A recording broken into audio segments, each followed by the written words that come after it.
about how it's the wind coming in the front door here at Broadcasting nearly flung the door off into the middle of Godfrey Nixon Way. Kind of wild. Yeah, morning, Blake and Aaron. Yeah, it's pretty crazy. We've got some shocking video footage that we're going to be sharing here in just a second. Yeah, so more. just I saw as a your other reminder, stuff. as a quick reminder, all schools are closed Yeah. today. So Yes. that's private and public schools. Yeah. All closed today because of the weather. So Yeah. And believe me, I saw some parents thinking, oh, please take my kids. When you see some of the footage that's out there, you're going to be glad that your kids are home. Yeah, some of the, it's a little crazy. I just had that experience with the front door. I was like, Right? whoa. Yeah. My apologies, but Just a car has actually been put up a set of stairs this morning. What? A car went up a set Really? of stairs? Where? My apologies. I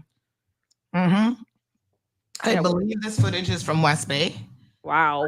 It looks like West Bay, but yeah, it's What, it's like pretty shocking. Like what kind of car?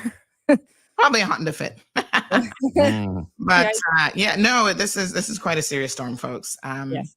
This is the equivalent of a hurricane that's going on out there right now. So we do have some updates. We're going to be in contact. We've already spoken to the regiment this morning.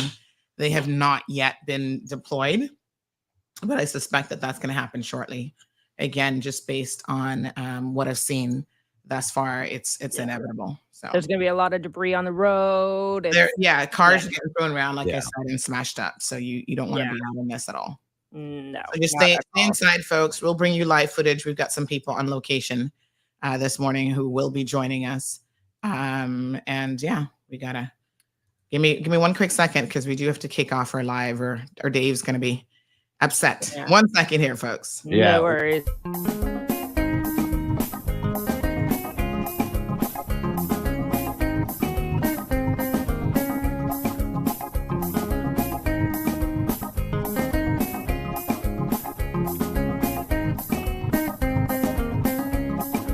Sandra all the time is here with a cold heart true. She's the ears and the eyes for me and you. Every day, everyone want to hear from Sandra. And every time on the air, she's getting better.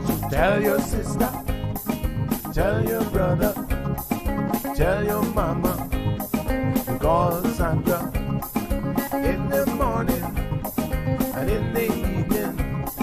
They always calling Sandra. And when they start fighting, they calling Sandra.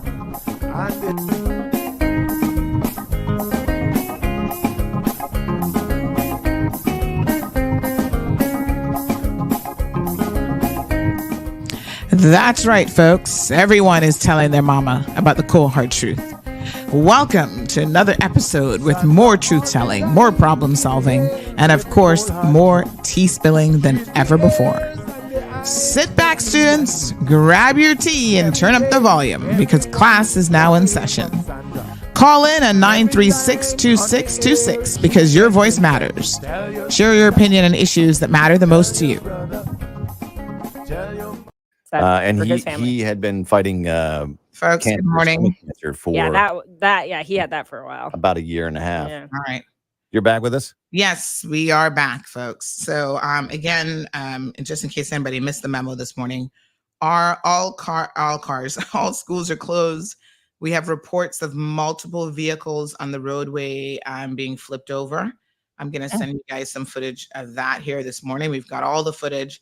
So again, honestly, I would make a very strong recommendation. I'm sure we will hear this shortly from the official sources that if you do not need to be on the road, if you can work remotely, or even if you can't work remotely, listen, this is the day that you need to call in the boss and simply say, boss, I'll be staying at home working remotely. So emergency services are all over the island. There is a car that has flipped by Cost You Less.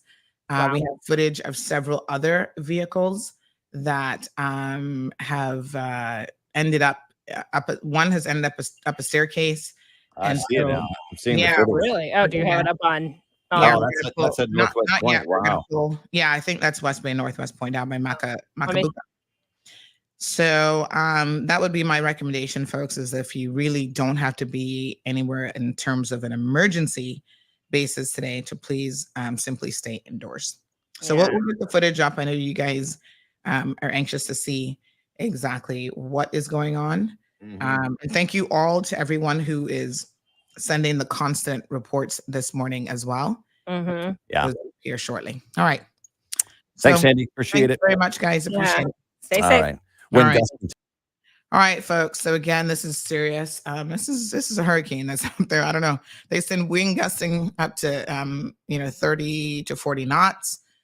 Give me one quick second. I'm just going to go ahead and grab some of our links to make sure that everybody is definitely tuned in to the show this morning.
All right, folks. Good morning, everyone. Just wanted to make sure that everyone was tuned in this morning. So I do have the Instagram feed live and direct, and we're going to go ahead and show you guys some video footage this morning. It's, the weather conditions have definitely deteriorated significantly since last night. And of course, the government made the announcement this morning that all schools, including private schools, obviously, would be closed. So I just wanted to make one quick note, folks. Look at Instagram this morning. Everybody on Instagram is awake. We got 150 people over there tuned in. All government schools, all schools, not just government, are closed.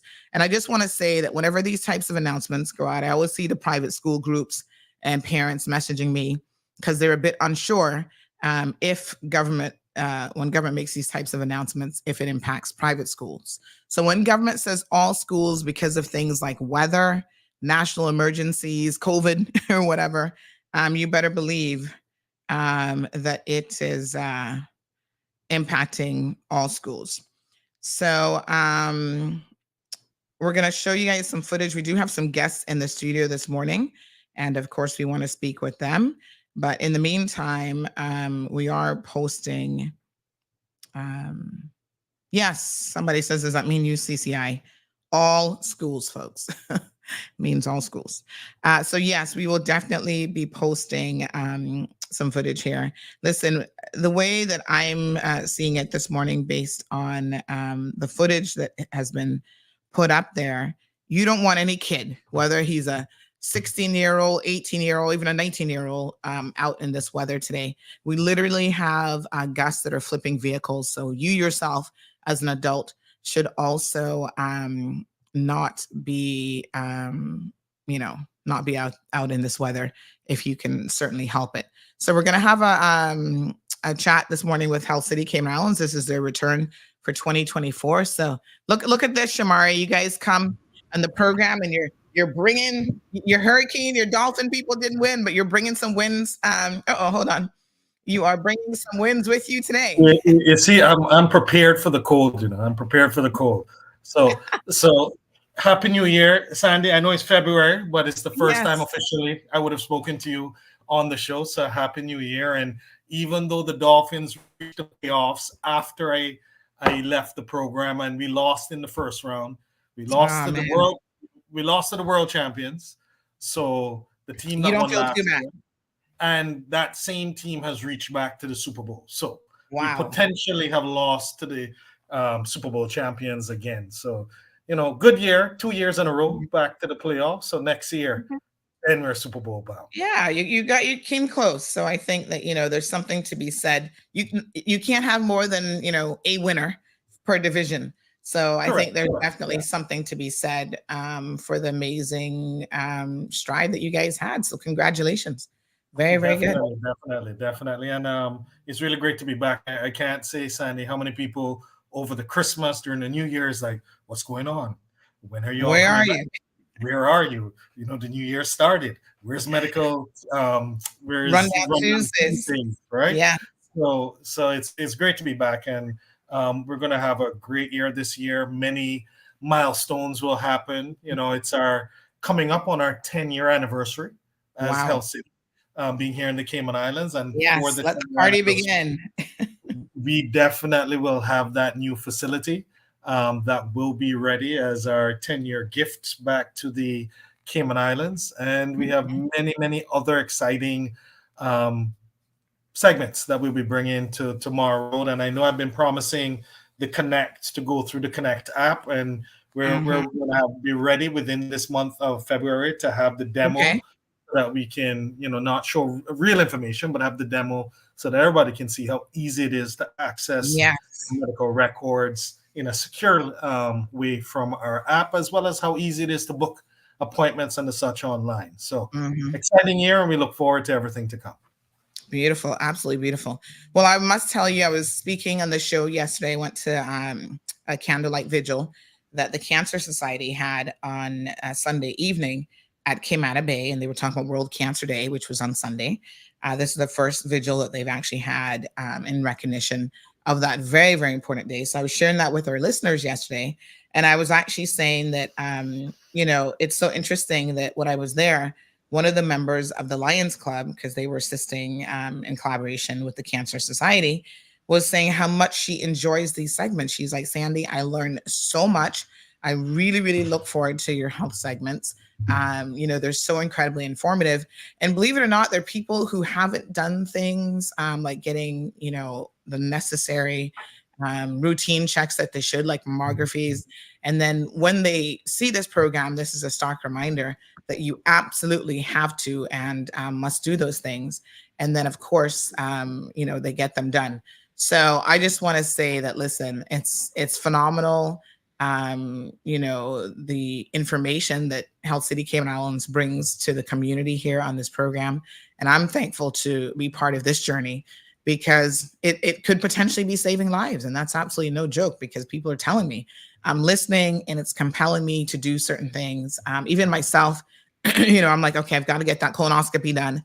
And as a result of me talking about that, other people stepped forward and said, I'm a little bit scared. So you go do it and then tell me, how it is or how it was. And then, I'll be right behind you. So we all have our part to do in terms of leading the charge as it comes to better health. So I'm really, really pleased this morning to be talking about this super important topic. And in fact, just on yesterday's news, as I was going through some of the news headlines, there was a news segment, Shamari, that just happened to coincide very, very closely with this, saying how there's 2 new studies that showed that a significant reduction in blood pressure in adults who underwent certain weight loss treatments, including a bariatric procedure, showed that there's a significant decrease in blood pressure of those individuals.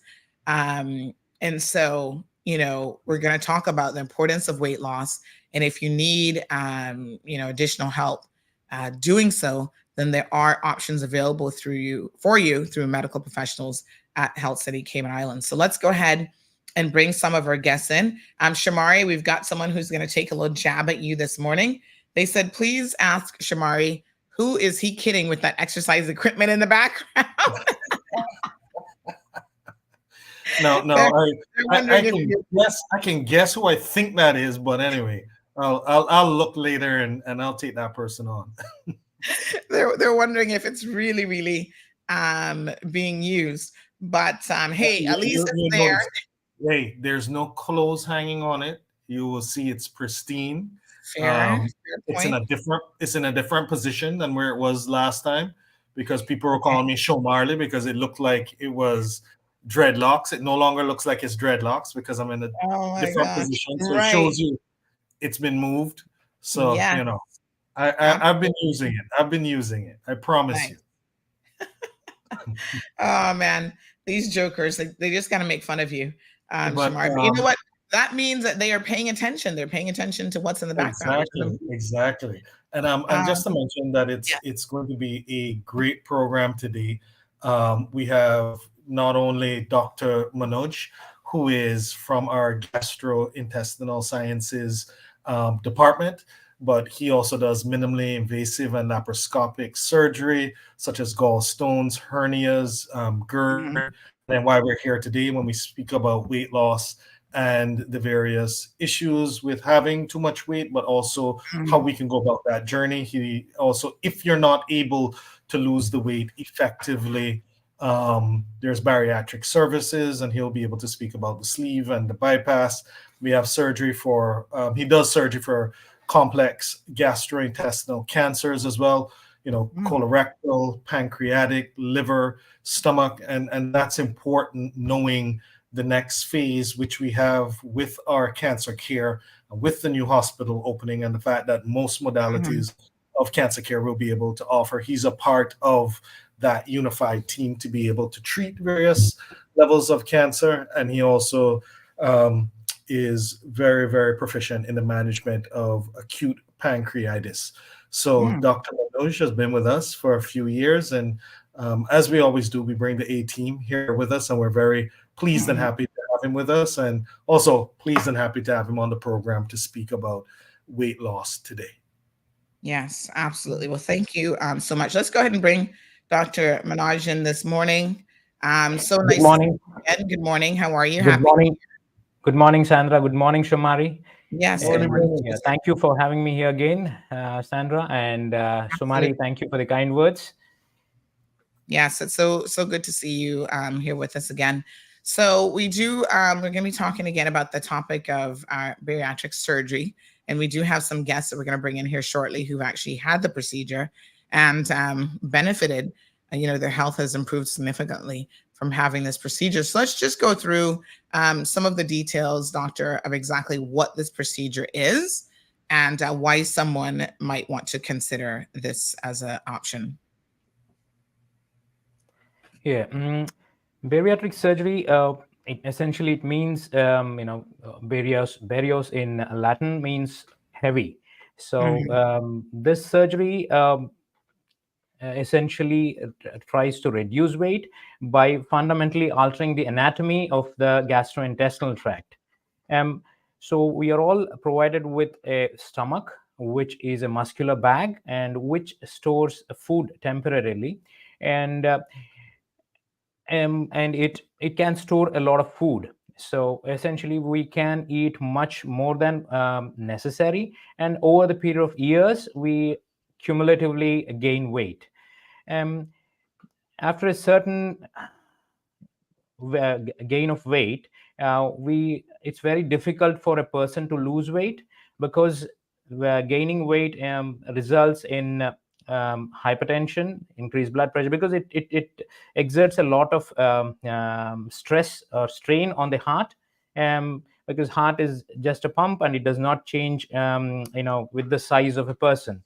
So the heart has to pump into extra the body weight, so because of which there is a lot of strain on the heart, and this results in the high blood pressure, and also due to defective metabolism of glucose and insulin secretion, it results in diabetes, as well as various other ailments such as obstructive sleep apnea, osteoarthritis, and strokes, and eventually cancer. So all these spectrum of diseases are brought on by increased weight of a person. So bariatric surgery embarks upon the reduction of weight by fundamentally altering the anatomy, by reducing the size of the stomach, to simply put that. And also that's one. And the other mechanism is by bypassing a segment of the small intestine where all the absorption of the nutrients happen. So eventually this results in a caloric deficit and the resulting in weight loss. Thank you so much for that explanatory definition of exactly what this procedure is. But of course, there's different types of procedure within the category of bariatric surgery. So some people may not know that they have options. So let's talk about some of these. There's a sleeve versus the bypass versus the BPD TS option as well. So what are all of these differences and why might someone consider one over another as a viable alternative for them? Yeah, when any person chooses to go through the bariatric surgery, they have to go through a thorough workup involving various specialists as well as several tests, and based on these we decide which procedure a person would best be benefited with. Like sleeve essentially it's a restrictive procedure where a large portion, the most of the stomach is removed from the body, leaving only a tubular stomach, essentially which can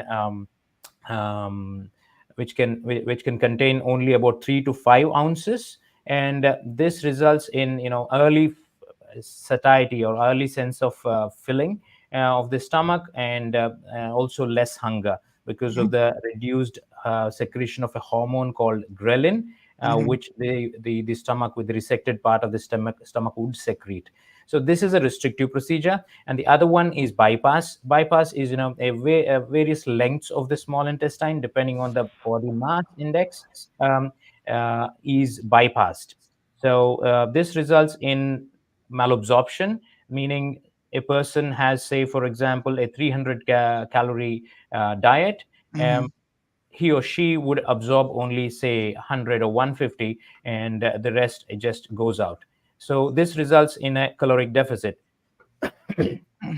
So biliopancreatic diversion as well as duodenal switch is also a type of a bypass surgery, which is done in super obese people.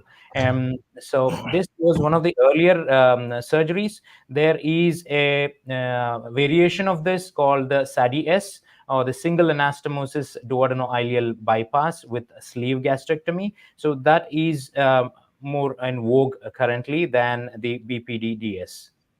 You use this term super obese. What categorizes someone as super obese? What sort of weight are we talking about? Yes.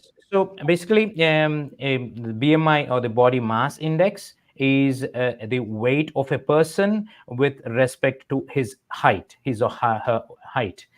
So our height does not change once we grow into adults, and after which it's only the weight that keeps changing. And the more the weight is for the weight, the height, then the higher the BMI. So the normal the BMI which is considered normal is from 18 to 25, and more than that is 25 to 30 onwards it is overweight. Then 30 to 35 it is class 1 obesity, and 35 to 40 is class 2, and 40 onwards it is class 3. So the super obese is just it's not exactly a technical terminology, Right. but however someone around 55 or 60 onwards, the BMI that is considered as super obese. Okay. All right. Any idea what percentage of the population might actually fall into that category? I don't have the statistics exactly, but then an educated guess would be somewhere among the if you have to consider the entire population, maybe 5%. But among the obese, yes, they do maybe up to 20 to 25%. Wow. All right. So there are health risks that are associated with being obese. This isn't really a situation of vanity. If you are obese, sometimes it doesn't take a whole lot of weight. Physicians always say this to me, that even losing, yes, you might have to ultimately, or optimally, I should say, lose 50 pounds. But even if you lose 10 pounds or 15 pounds, it can have a significant impact on your overall health, and your numbers start to come down. So let's talk about some of the known risks associated with people who actually are obese. Yeah. You're right, Sandra, saying losing just a few pounds has a remarkable effect on the heart as well as lungs and various other organs. I've seen people lose just maybe 5 to 10 pounds, and their respiratory mechanism has improved significantly, as well as the heart rate as well as the blood pressure has significantly normalized. So these ailments, as I said, it's like the heart, the hypertension occurs because essentially the heart is trying to keep up, trying to pump blood into the huge the weight that it has to bear. It's essentially like running a huge pickup truck with a small engine. So it's similar to that. The heart has to go on an overdrive, and this results in high blood pressure. And high blood pressure, along with diabetes and high cholesterol, results in clogging of arteries, and it results in heart attacks or the myocardial infarction, and similarly strokes. And also it can block the peripheral vessels, such as the extremity vessels, the upper and the lower limb vessels, which can result in ischemia and later gangrene of the organs. And also it can high blood pressure over a period of time, along with diabetes, results in damage to the kidneys, and fat accumulation in the liver over a period of time results in what is called as fatty liver. And fatty liver over a period of time can result in end stage liver disease following a cirrhosis. So it has the spectrum of diseases that obesity brings with it is phenomenal. Wow. I mean, that is quite an extensive list. And to be sure, any of these things can be deadly, but normally you will have more than one of these. If you are obese, it becomes a combination of things that are, significantly deteriorating your health quite rapidly. Yeah. As I said, over a period of years, like say, for example, you start, one starts gaining weight, say in a period of 10 years, the risk factors accumulate, and they can result in higher mortality or higher rate of it essentially lowers the life expectancy. It is seen that some of the studies have shown that bariatric surgery does indeed increase the life expectancy of an individual. Very good. All right. So, folks, if you have any questions for our guest this morning, 936-2626, the phone lines are open. Feel free to call in. We've got Barbara, who says that she's watching us from the UK. Miss Carol, good morning to you. Everyone, of course, wishing everyone a safe day today. So glad to have you guys here. So we also, we're talking about bariatric surgery here, which is available at Health City, Cayman Islands. And of course, this has been a life-saving procedure for a lot of individuals. We're going to be talking to 2 young ladies this morning who have actually had the procedure done and who have gone through quite an amazing transformation. So we've talked about what the procedure is, why you might actually need this. If you're obese, what are some of the various types of illnesses that you are now at an extremely high risk for? And of course, this surgery can improve your numbers significantly. So I was making note this morning of 2 new studies that have just come out in the medical field that continue to essentially, add credibility to the fact that losing weight, even through procedures like bariatric surgery, really improves the outcome of your life. So in this particular surgery, it found that participants who underwent bariatric surgery had significantly improved blood pressure control after 5 years compared with those who only took blood pressure medications. So again, the two studies looked at different interventions and outcomes, but together they provide what the medical professionals are saying is robust evidence to support the concept that effective treatment of obesity may be the key to improving your overall health, including one significant marker of that, which is high blood pressure. And of course, that impacts other things, diabetes and other heart conditions, which they say that the link there is already well established. So, I've known of a number of people who have had this procedure done, Doc, and they talk about the transformative elements of it. So let's go ahead and continue to educate our listeners. But of course, if you have a question that we haven't touched on, you can feel free to give us a call as well. So we've talked about the procedures. I think you've touched on this already, just about how the procedures actually work.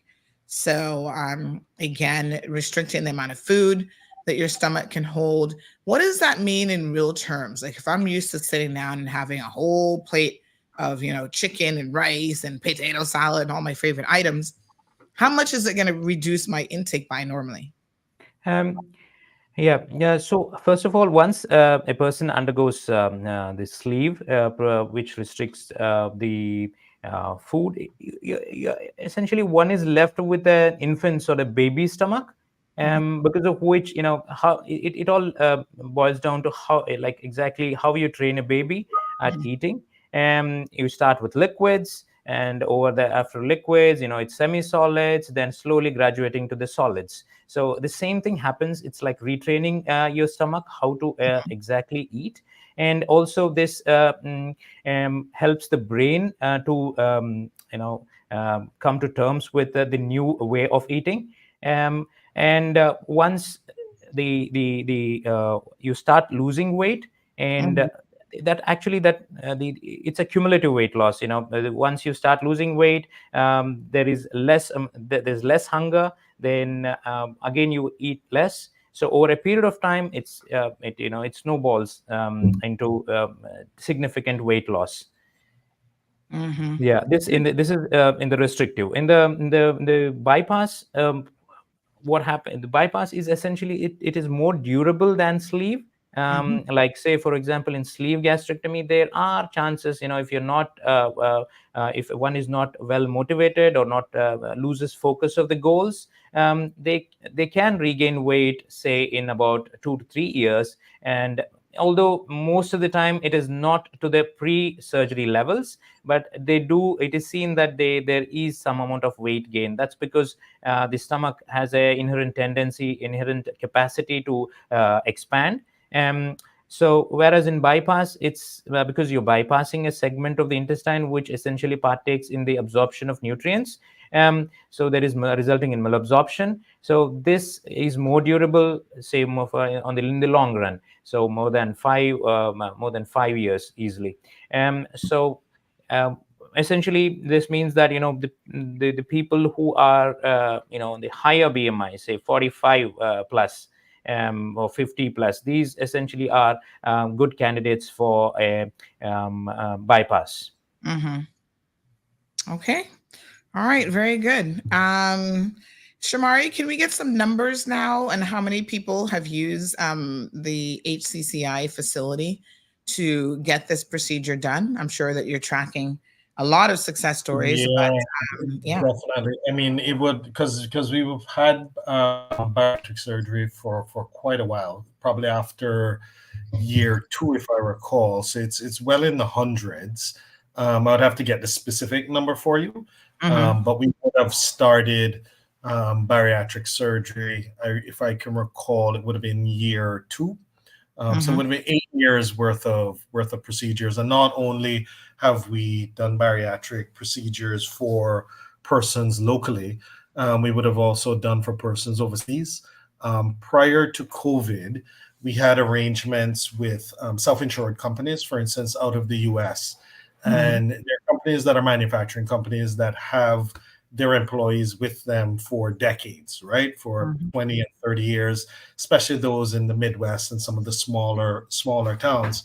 So what was happening is that those insurance companies, well, those companies that are self-insured, was actually looking at, the procedure, and if the person was the right candidate, the longevity of that employee being healthy with them, because they're going to be with them regardless, and whether or not they wanted to pay that heavy amount at the back end in 10, 15, 20 years, or pay a little bit more upfront in order to get their employees the help that they wanted so that they can be healthier, they can be more active at work, they actually would have less sick days. So there are a lot of other benefits that came not only to the company, but also obviously to the individual as well. So we've had a mix of overseas individuals coming in for, weight loss procedures as well as local. So it's well in the hundreds, but I'll definitely get you that number for the next time we meet here. Okay, awesome. So we do have a few questions and comments that are coming in, and then we're going to bring in our guests who've actually had the procedure done as well, because I think they can actually speak to some of these comments that we're receiving this morning. So let's go ahead and get Monica. Good morning, Monica. How are you? Good morning, guys. Thank you for having me. Crazy weather outside. Yes, absolutely. We also have Bernice, who is joining us here this morning as well. Good morning, Bernice. Good morning, Sandy. How are you guys? Good. How are you? I'm great. We can only see part of you for some reason. There we go.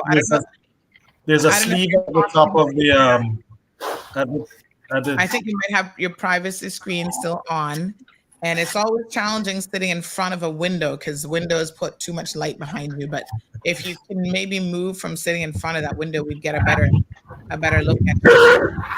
I'm just going to pull you up a second. Yeah, I think I have the same computer with a little sleeve right in front of the camera. Screen. Yeah. So Miss Bernice, just check your privacy screen. It seems to still be covering part of your camera. These are helpful, but there we go. All right, let's see now. Yes, we can see you so much better now. There you go. Yes, absolutely. So we have a few questions that are coming in. I thought that ladies, you might be able to comment through your experience on some of these. So Jim, yes, he says you're Cayman's go-to for news. Everyone's listening and watching.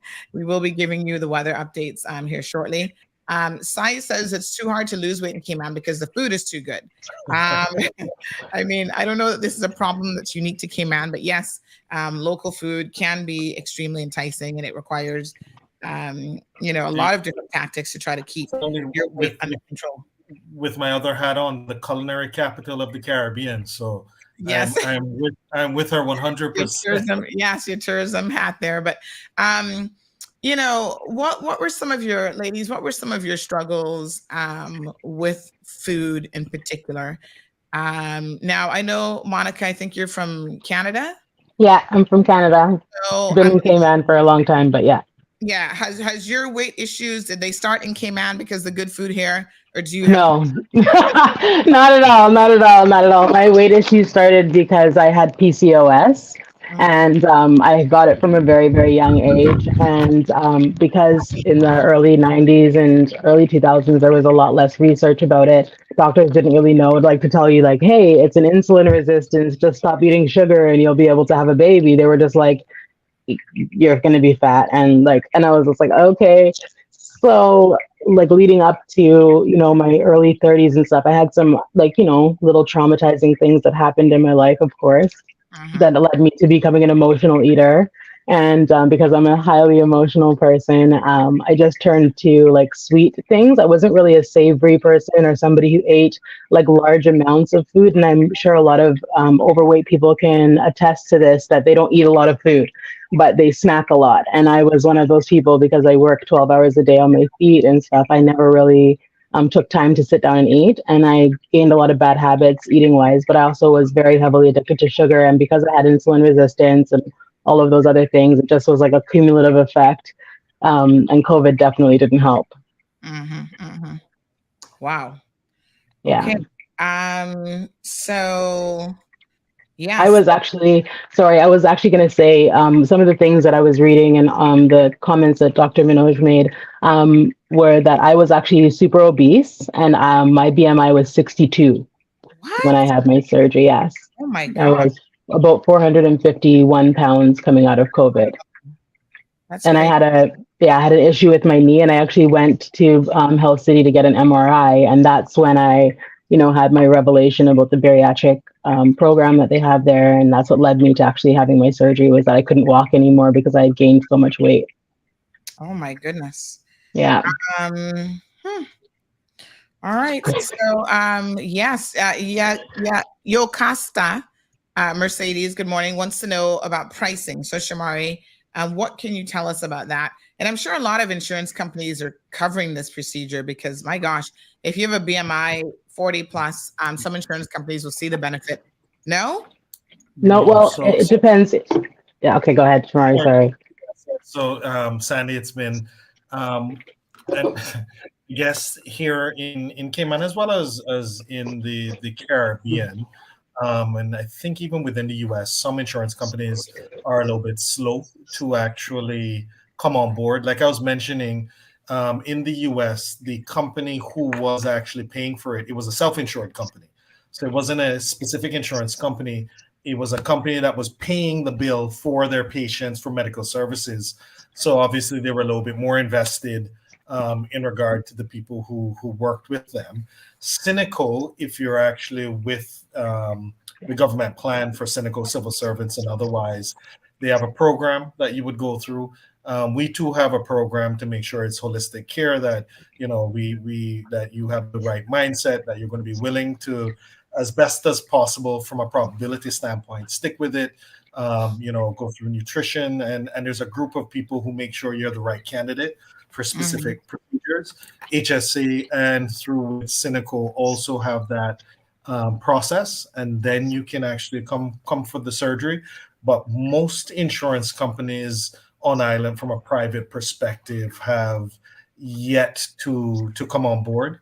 There are a few instances when it will occur, but through education and through time, hopefully more will come on board, knowing that if you go through certain steps and there are certain issues that are really going to impact you from a health perspective, they'll look more kindly towards making the investment upfront to help their patients to live a healthier lifestyle. And the fact that obesity now is actually listed, when you look at the World Health Organization, in regards to one of the areas that is more or less a health a pandemic, if we can say that, it is one of the areas that more and more all areas of healthcare should come together to try and help individuals such as Monica as well as Bernice. Yes. Absolutely. So Bernice, let me ask you, a similar question in terms of the food. What did you find were some of your struggles when it came to food? Is it just that you loved food? I think a lot of people who've not struggled with obesity don't necessarily know the reasons why sometimes you get in this very, very destructive pattern of eating all the wrong things and the wrong quantities at the wrong times. So what is your story? My story is not that complicated, to be honest. Yes. I was not a food person. Over time of having 6 kids, I could not find myself losing the weight after pregnancy. So all of that developed. I did not eat healthy, to be honest, but I do not feed on junk food, sweets, and so forth. Unfortunately, my health take to a different turn. Exercise was not a part of my daily habit as well. So mine is just a little complicated. Eating on time was not a part of a habit either. So I used to skip meals, not eating vegetables. That was a no-no for me. I used to say I'm allergic to vegetables. Fruits, only certain fruits like banana, which is very sugary. So I'll do like 2 to 3 banana per day. So banana, watermelon, And again, grapes, strawberry, any of the fruits that is very sweet. And over the time, develop putting on the weight, being lazy, develop health issues over the period of time as well. So, I'm reading some of the comments, and I do think that they're interesting, and I think it's good for people to address when people say certain things to you, to address them head on. So Jim says to just get up, push yourself away. He said, just get up, move away from the table, push yourself from the table, and stop with the junk food and sugars. That sounds easy. That easy? It's not that easy. That sounds wonderful. Some people think that it's all about food. It's not. For some people, it's not. And some people have on the weight caused by other health issues, caused by not putting daily exercise at least 45 minutes. A lot of people will look at us and say, oh, you eat too much or you eat the wrong food. No, that's never the case. And that's why Health City was able to reach out to me and said, listen, we need to do something about this. We see your eating habit. We see what you eat. We see how you move. We see what you do. And they did a lot of tests. Trust me, a lot of doctor came. A lot of doctor had care about me having issues breathing, high blood pressure. I had all kind of health issues developing. They run all kind of tests to find out what could be the cause of it, because they see I don't eat much. I don't fool with junk food. So it's easy for a lot of people to say out there, oh, stop eating junk food, stop doing this and stop doing that. They have to understand what's really going on with a person. Everyone is different. Yes. Absolutely. Yeah. And Monica, you were talking about being an emotional eater. Yeah, and absolutely. Also having endured some trauma. And I think that this is important to address, because food can be an addiction, just like so it might be easy for us, if somebody was addicted to drugs, would our attitude be the exact same thing? Oh, just put the needle down and walk away from the heroin. It's like, if it was that easy, there would be no one addicted to it, right? Right. And also, I think that one of the things that we should address is that sugar is more addictive than cocaine. You know what I mean? And it's something that is really unavoidable in a lot of foods and a lot of like family functions, celebrations. You don't know how much sugar somebody's put in your oxtail. You know what I mean? Just because it's meat doesn't mean it doesn't have browning or sugar in it. And it's very hard to control how your body specifically reacts to your hormones, your cortisol levels, your ghrelin response to being hungry. All of those things are very important. And I think it's very easy for people. I think in society, people always say, like, just get up and go exercise. And it's like, well, 50% of your population wouldn't be fat if we were so inclined, right? Now I exercise 5 days a week. I have a personal trainer who I've had for 2 years. And I keep my personal trainer because I want to keep myself accountable. And people are always like, well, you could just go pay $50 and go to World Gym. And it's like, no, I want to be able to have somebody to be like, hey, are you awake? Let's go. Like, it's 5 a.m. Let's get to the gym. Let's get it in. And it's very important for me. That's how I've managed to keep the weight off for the last 2.5 years. Yeah. And different things work for different people. So absolutely. Rosanna says it's a lot harder than you think. And I'm going to be one of those people that is going to have, a bit of a confession this morning. I remember, when I was younger, probably in my 20s and still very, very slim and had the benefit of, just being able to kind of eat whatever I wanted. And it didn't really impact me at that particular stage. I was one of those people who used to judge obese people all the time. I would look at them in the malls or shopping and go, why has this person let themselves go? Why do they look a particular way? Why aren't they doing more in terms of their health? And then, life always has a way of bringing you sort of full circle and making you taste a little bit of that yourself. So now here I am, for the past year talking about I need to lose 50 pounds and it hasn't happened yet. So, there's a reality, I think, that sets in. And understanding that there's a lot of things that can be a contributing factor to why someone is not able to get their weight under control. And it's just not, as Rosanna rightfully said, it's just not as simple and as easy as just getting up and saying, oh, let me just push food away. Peterkin, good morning to you. Peterkin says this morning it's very difficult to lose weight. And Kathy Ebanks Velez also says that sometimes a hormone imbalance can hurt you. So it's not always just eating. So, you know, Monica talked about PCOS. PCOS, Yeah.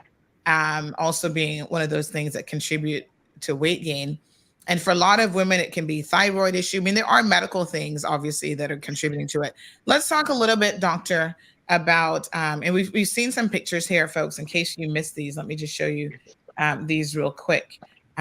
This was Bernice, some of her before and after, which is amazing. Bernice, what was your journey like? How much weight have you lost, and how long have you kept it off?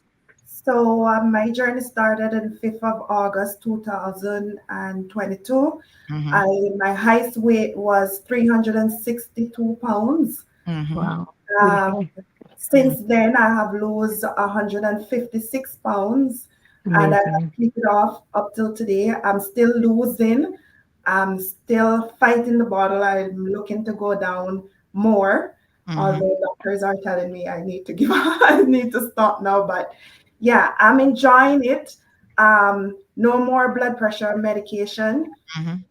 Haven't used my sleep apnea machine in a while. And I was pre-diabetic. All of that is all gone. So no health issues whatsoever. Eating smaller portions, eating much healthier, trying to incorporate that vegetable in. So the whole entire system has changed, and I'm loving it. I do exercise each morning 45 minutes, each evening 45 minutes. It becomes a habit, and it do feel good, because incorporating the exercise as well do help release stress, and that a lot of people don't realize that it helps. Exercising helps with releasing stress, and I found that out the hard way. But I'm enjoying it, and yeah. Okay. How's your energy level throughout the day, Bernice? I feel like a 1-year-old running all over the hospital. Yes. And you work in the medical profession as well. Yes, ma'am. Yes. So Gavin says, such a drastic alternative to eating less and doing more. Often people go through this and are still overweight because they don't change their habits. So Doc, let's talk about what Health City Cayman Islands does in order to really ensure that people are doing their part when it comes to actually, getting the correct habits, as Gavin says, rightfully so, in place as well. Yeah. At the outset, when a person comes to us, he or she is evaluated in terms of how their eating habits are and exercise habits, as well as have they ever tried, thought about losing weight by way of diet or exercise, and how long have they persisted, and how much of weight loss have they, how much of weight did they lose by those ways. After which, what happens is, over a period of time, when there's a weight gain, there are some metabolic imbalances within within the gastrointestinal system. That's why many times the bariatric surgery is also called as metabolic surgery, where it it tries to reboot the gastrointestinal system into normalcy. So it alters. There is a disordered metabolism, because of which they're due to ghrelin, neuropeptide YY, GLP-1, and various other hormones which are secreted by the gastrointestinal tract. They're all in disarray. So we need to know whether it's because of that, or is it due to some other. There could be the depression or emotional lability that can cause, because eating is a kind of releases dopamine. So many times people indulge in eating just to get over the blues. So various angles have to be seen before a person is he's enlisted for the procedure. So this involves various specialists. So we have the pulmonologist, the psychiatrist, and the dietitian, and physicians, as well as cardiologists. And all of us evaluate a person as to whether they are an ideal candidate for the procedure, and have they tried any other mechanism or any other methods to lose weight, and sometimes medical means of losing weight, have they tried that, and how much did they benefit. All those things have to be evaluated, and that's number one. And after which they are evaluated for the procedure in case they are eligible for the surgery. Then they are evaluated by various blood tests in terms of various vitamin levels, mineral levels, and the blood parameter, other blood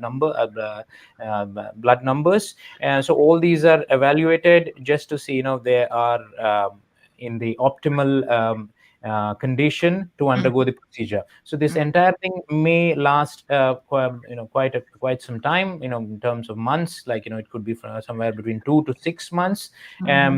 So wherein they are also on a particular diet, and perhaps even the exercise routine if it's possible, and after which they do lose some weight. This also kind of reprograms their brain as to what is to come in the future after the surgery.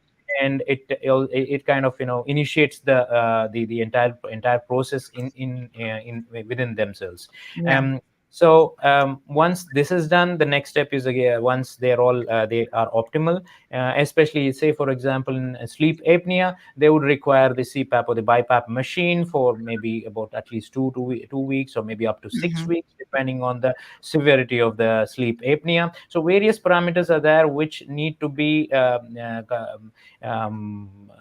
perused and has to be looked into in minute detail before a person is eligible for the procedure. And because as Gavin rightfully said, it is considered Sandy, just to mention, this is a life-changing, it's like getting a new version of yourself. It's like version 2.0 of yourself.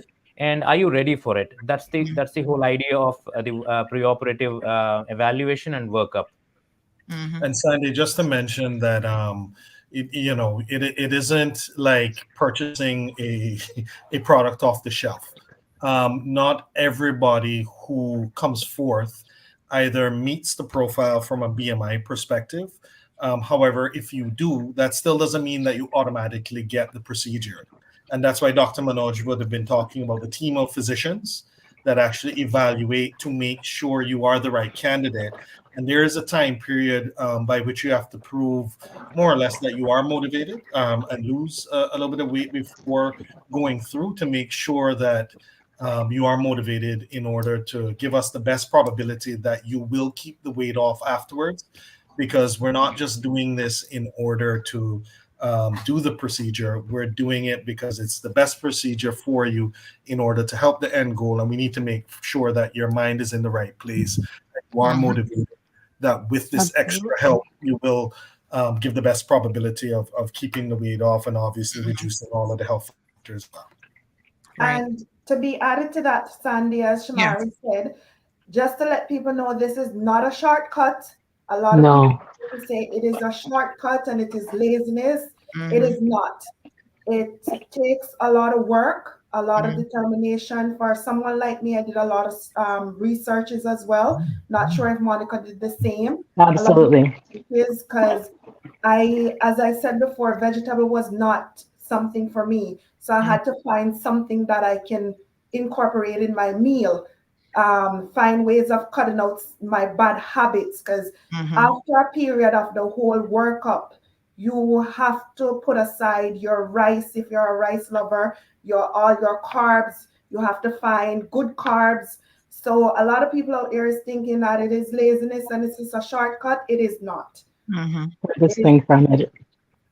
Yes, Monica, what has been your experience? And in fact, I mean, my understanding is that there are a lot of people who go through this procedure and they have what's called body dysmorphia, where even after they have lost the weight, when they look in the mirror, they still see themselves as obese. Yeah, it's so actually psychological elements to this. Yeah, it actually took me about a year and a half, maybe almost 2 years, to look in the mirror and actually see that I didn't look like my old self anymore, and to be able to accept it psychologically, because I went from being like a 6XL to wearing a medium and a large pants. And I would buy clothes and I would still buy them in my old sizes and stuff. It was the weirdest thing to go through psychologically. And the psychiatric part of going through this process, like actually going to the nutritionist, going to the dietitian, going to the psychiatrist and talking to them and having them ask me really pointed questions was so important. And also the aftercare that I received at Health City was equally as important for my success, because they actually checked in and held me accountable. And that was very, very important, because to be honest, you can tell yourself anything to justify eating whatever you want or doing whatever you want. And as adults, we don't really have people check us as often as we should. People do think that it's a shortcut. It is absolutely not. It is the furthest thing from a shortcut that anyone can take. If this is what you thought, like, you better just go take Ozempic or something like that, because that would maybe be easier than actually going through the process of changing every part of your life to become successful in this. And yes, I did do a lot of research pre and post, but I didn't allow other people's story to stop my own. And I think that was really important as well, because some people have a bad result because they're not willing to actually put in the long-term results. This is not a shortcut. It is not a short-term, like, okay, you're going to have the surgery and then tomorrow you're going to wake up skinny and then you're going to be okay. No, I was pre-diabetic, like she said. I had a lot of other like comorbidity type of situations that were affecting me, and what my long-term prognosis would have been worse. I'm just glad that I had good genetics to begin with, that I was able to bounce back, and I didn't have any malabsorption issues. I did do the sleeve instead of the bypass though. Mm-hmm. Okay. Wow. I was scared of the sleeve. Yeah. I was scared of the bypass because I didn't want to end up like having to take vitamins forever and not feeling like that was for me. But I see a lot of people who've had it since and had really great results on both sides of the fence from Health City. Yeah. So, Doc, I'm sure that you will sit down and talk with each individual patient, since you do these individualized assessments, about which of the procedures would be ideal for them. We've got Miss Juanita here. She says, exactly, I'm fat. It's not from eating. I have 5 kids, really ain't eating. Maybe it's not eating my 3 meals a day. I've been taking off and putting it back on. And it's very hard being and trying to lose the weight.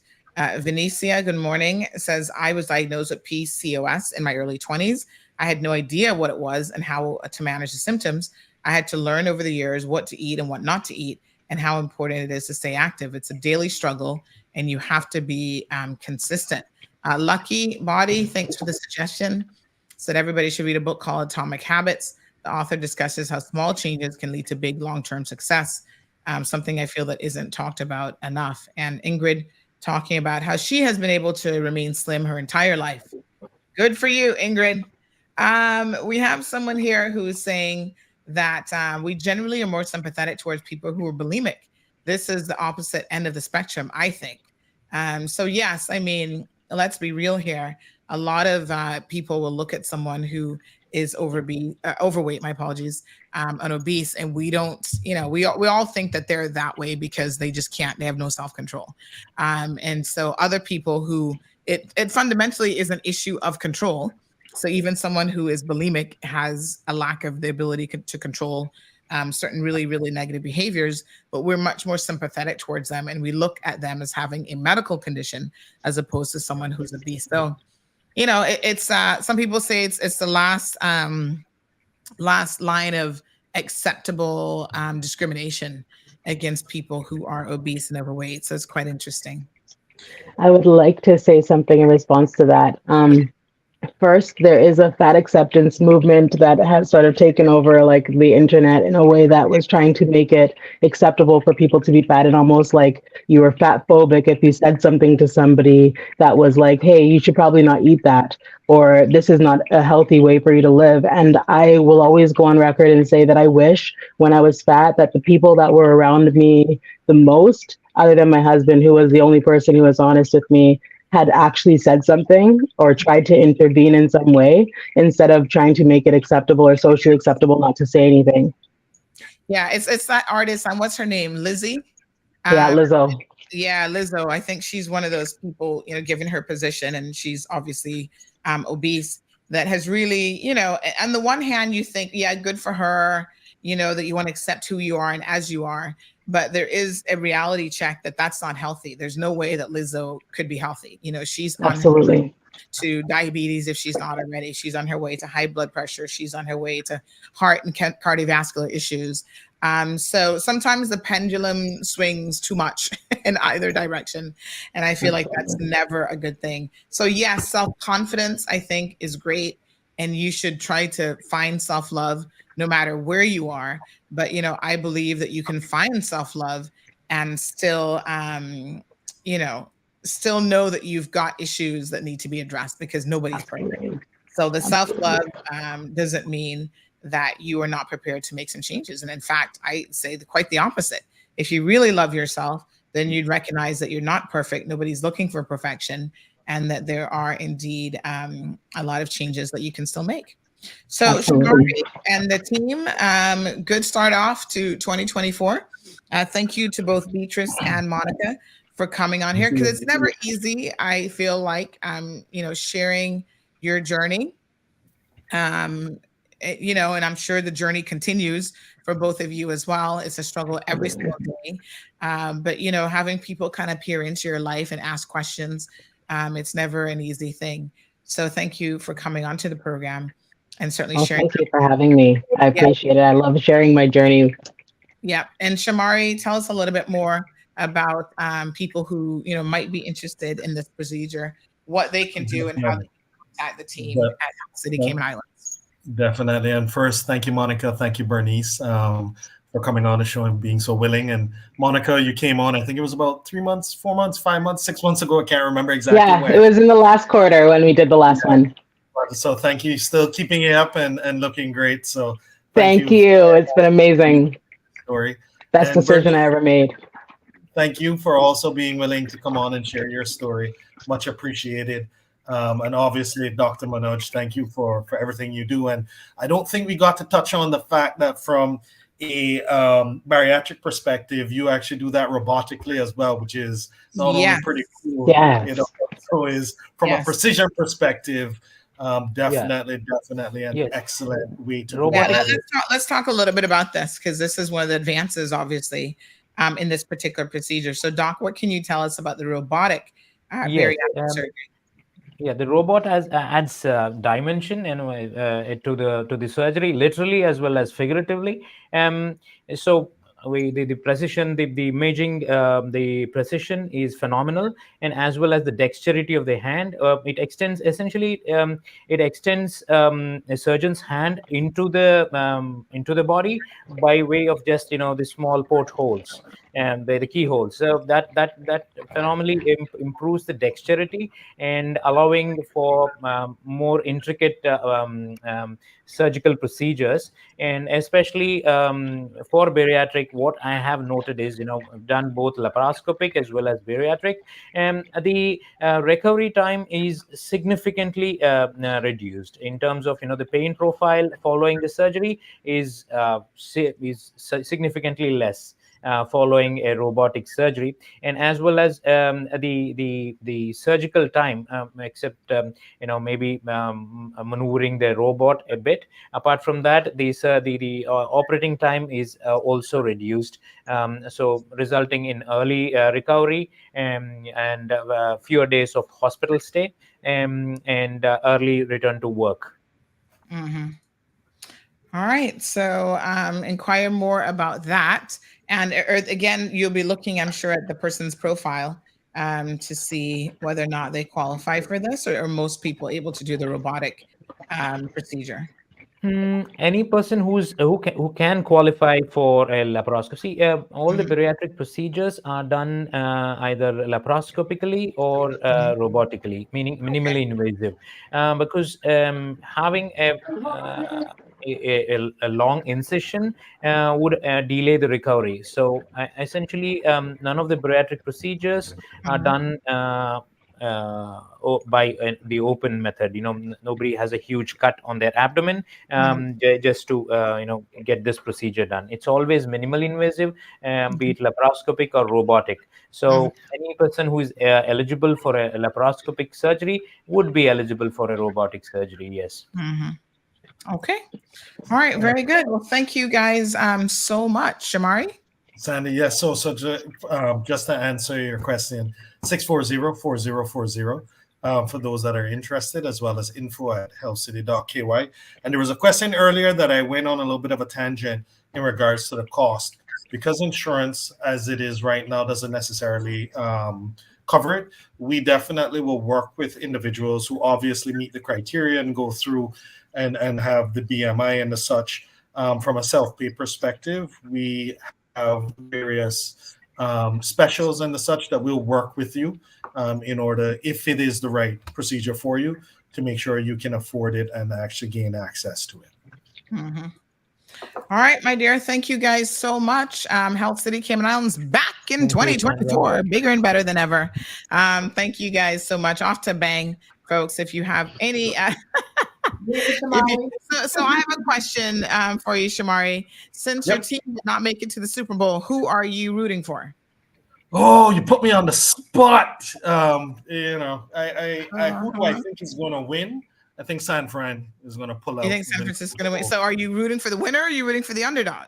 So it's interesting. At the Super Bowl, we have a little bit of a game that we play that there is a certain drink you have to drink if the other team scores. So I'm definitely going with San Fran so that I can go to work the next morning. I feel you. All right. Thank you guys so much. Appreciate you joining the program today. God bless you guys.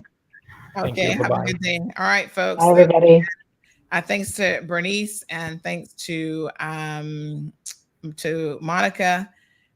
You guys are, keep it up is all I can tell you. Continue to remain positive. All right, folks. 936-2626. The phone lines are obviously open this morning. We're going to be talking about the weather. I have been getting all of your video footage, and wow.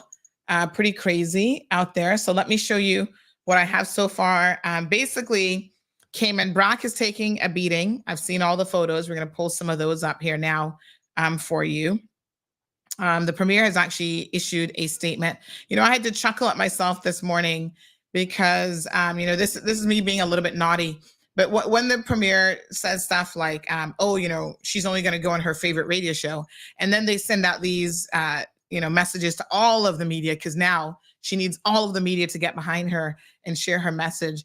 I'm sitting here just shaking my head saying, this is why you never play favorites, I think, when you're the government and when it comes to media, because you never know when you're going to need them to help you actually get a message out there. So it's important to remain impartial in relation to that. So let me go ahead and show you guys some of the footage from the BRAC first and foremost. And then I'm going to show you guys some video. There is a vehicle that has flipped over, but Cayman Brac, I'm a bit surprised that the BRAC is taking a licking. Now, anybody in Cayman Brac that's listening this morning, you want to jump on the live stream. And somebody said, laughing out loud, Julie is a sour mango. Oh, Lord have mercy. Anyone who wants to jump in this morning from Cayman Brac and do a live stream, but look at these photos of what is happening in Cayman Brac. So this is down by... what's the name of this little bar again? This is, hold on now, where are my Brackers at? This is down by, somebody sent me the location. Somebody else help me out here. Miss Daisy, where is this on the Brac again? Marva, where is this on the Brac? They're all sending me, Watering Place, there we go. Watering Place and La Esperanza. So I've got some video here. If you want to join the show, like you're at the location, you can send me, just WhatsApp me, and then I can have you join in.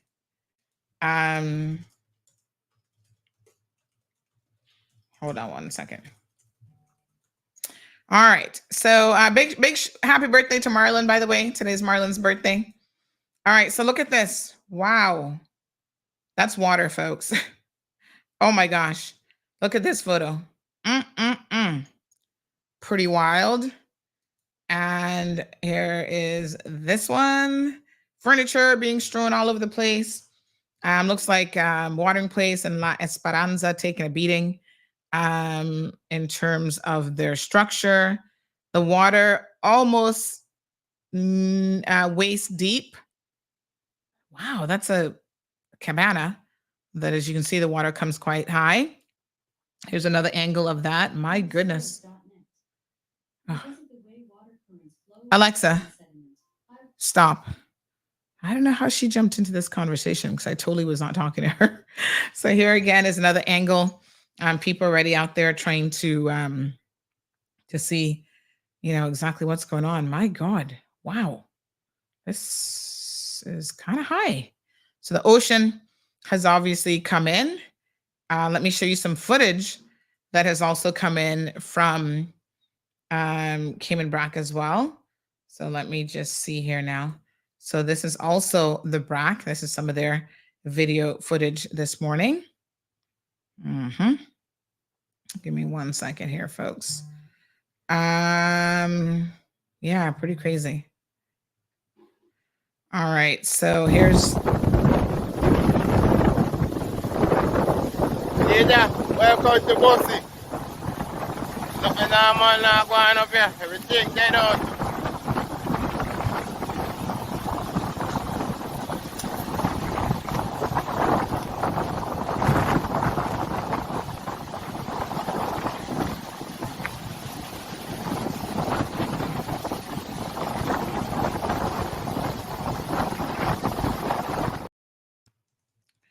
Wow. Yeah.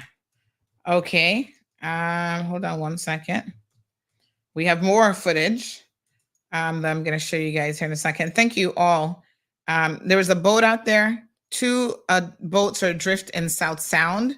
So folks, it's very, very important that when we start to get these advisories and these marine advisories, and we're talking about gusts of, 30 to 50 knots, water waves up to 13 feet.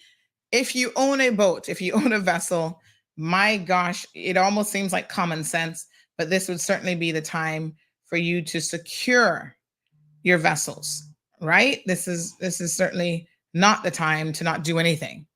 So I'm going to show you guys some additional footage. I think this one, let me just see here if we can pull up some footage of, just give me 1 second here. So we had footage from yesterday of the storm action, and then we've got some additional footage this morning. Just give me 1 quick second here. I want to make sure that we're actually pulling up the right one for you guys. Okay. So yeah, secure your vessels, secure things around the yard. This is really like a hurricane out there when you look at it. And so you've got to take the same precautionary actions as you would with any hurricane or pending storm that is coming. So just give me 1 second here. I'm going to go ahead and pull up some additional footage this morning. Yes. Okay. So here's this one. This is a compilation video of all of the storm action that we are seeing. So just have a look at this, folks. It started from yesterday.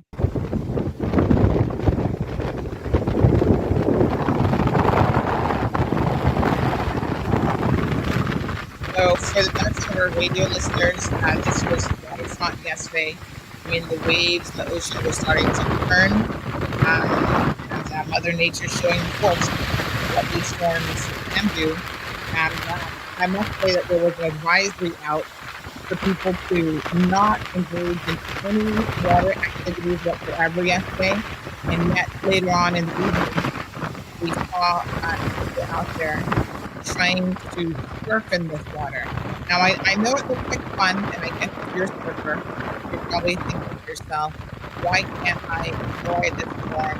We hardly get any weather like this. The problem with this type of situation, folks, is you go out there and you put your life at risk, which means that unfortunately the rescuers, our fire service, police, even the Coast Guard, have to then put their lives at risk to try to go grab somebody out of the water.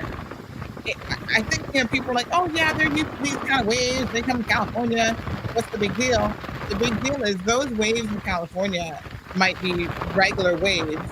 This is an actual storm with gusting winds and other conditions, undercurrents and so on, that make this, I think, not quite the same situation. And so I caution people from dismissing when the authorities issue these types of reports.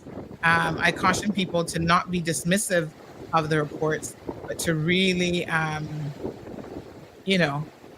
do your best to adhere to the various warnings that have been issued. Because honestly, it's quite concerning when I see people not care. Because I say, it's not just your life that you're potentially impacting. It's also the lives of our staff or family members, really, who are out there having to jeopardize their lives potentially to save you. So don't make any foolish decisions. It's not the time for that.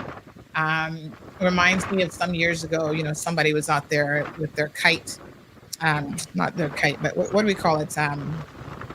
Oh gosh, they where they do the whole not skydiving. What's it called? Help me out here. Hang gliding? No. What's it called, Shamari? Help me out here. You know what I'm talking about? Where they're in the air, and they actually end up colliding with a building. Windsurfing. Thank you, Damon. Yeah, they were out there windsurfing, and they actually collided with a building in East End, and of course, unfortunately, they got killed. So windsurfing can be very, very dangerous if you are not used to the winds that are out there, and they can be very, very predictable. And that situation, that was not a storm like this. That was a bit of a regular day out in the east, where you have to be careful with the currents and so on. But look at the water in this video here. Again, this is a waterfront. You just saw how high the waves are coming in. Look at that, over various portions of the port. Thankfully, the port has secured all of the containers, look like. So I don't see any containers there. And this is the waterfront taking a beating. And we're going to see, this was all yesterday, so I haven't even gotten to the footage from today as yet. But I'm surprised that they didn't do something more to secure those cranes, because they look like they could be in a bit of trouble there as well. So this was all yesterday, folks. The water just churning. Now let's look at some footage from today. Maybe we'll come back to that one, but have a look at this. So this is what is happening today. Beaches everywhere from South Sound, the waterfront, West Bay. You don't want to be out in this water. This is public beach here. And look at public beach. What a hot mess. The water, again, very, very dangerous during these storms. So let's have a look at what our official weather sources are saying this morning, which, by the way, I'm a little bit surprised. I don't want to be critical of them, but I'm always surprised at how slow they are to sort of, this morning people are saying to me, why are we now just hearing about schools closing? And I'm like, yes. It was only 29 minutes ago, an hour ago now, we got an update from Hazard Management.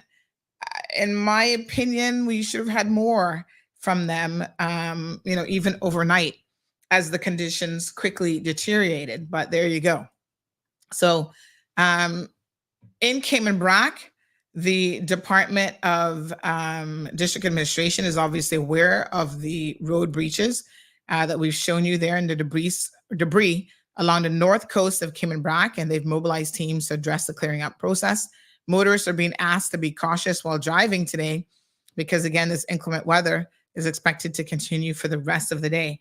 In fact, I would say that if you don't need to be out there, folks, don't go out there and Cayman Brac. So look at this. Let's have a look at a few things here in this video. We see a vehicle overturned by Cost You Less. And, there was another part of this video where you see that a vehicle has actually somehow managed to get up the stairs in what I believe is a building there in West Bay. So we'll see that here in just a second. if you're watching the live footage with us. So yes.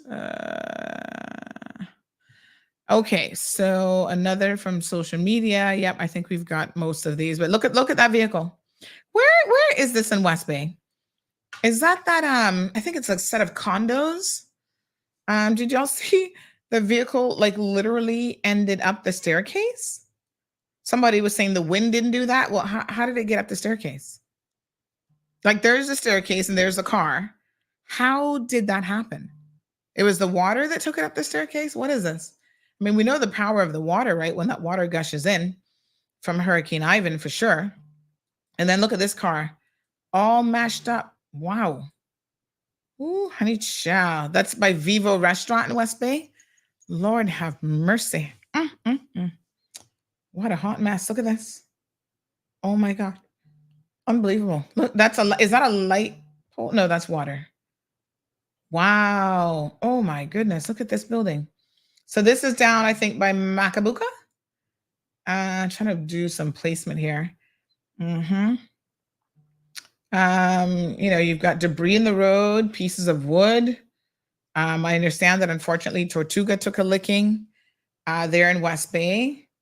And look at this, parts of the building. And this is not even like a hurricane. This is, but it goes to show you the force of the wind and water is still extremely strong. So do not, folks, underestimate the weather. When you get these weather warnings, would encourage all of you to continue to be vigilant. So of course, all schools are closed. That includes the University College of Cayman Islands. Someone was asking about that. They have issued an official statement that says due to adverse weather conditions, the University College of the Cayman Islands will be closed today, and we prioritize the safety of our students, faculty, and staff in making these decisions. So all classes and activities are suspended for the day, and hopefully they will resume normal operations tomorrow, Wednesday, February the 7th, and asking everyone to please stay safe and follow the local weather advisories. So this is where we are. Wow, quite something out there today, folks. Wow.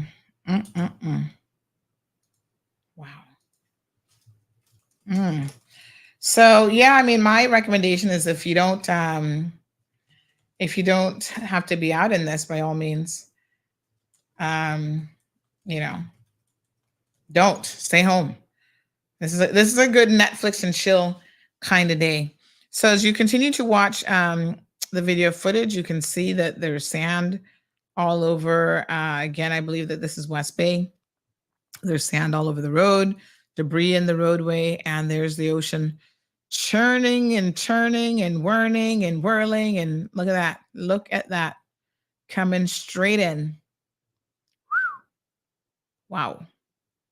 Police out there. Is that part of the roof that's on the ground? Several parts of the roof look like. Oh my gosh. This is what happens when you're actually on the water side of things. Let's see if we can get a hold of Mr. Weatherman, Mr. Tibbetts this morning. Just give me a second. Let me see. I've got him on here. Good morning.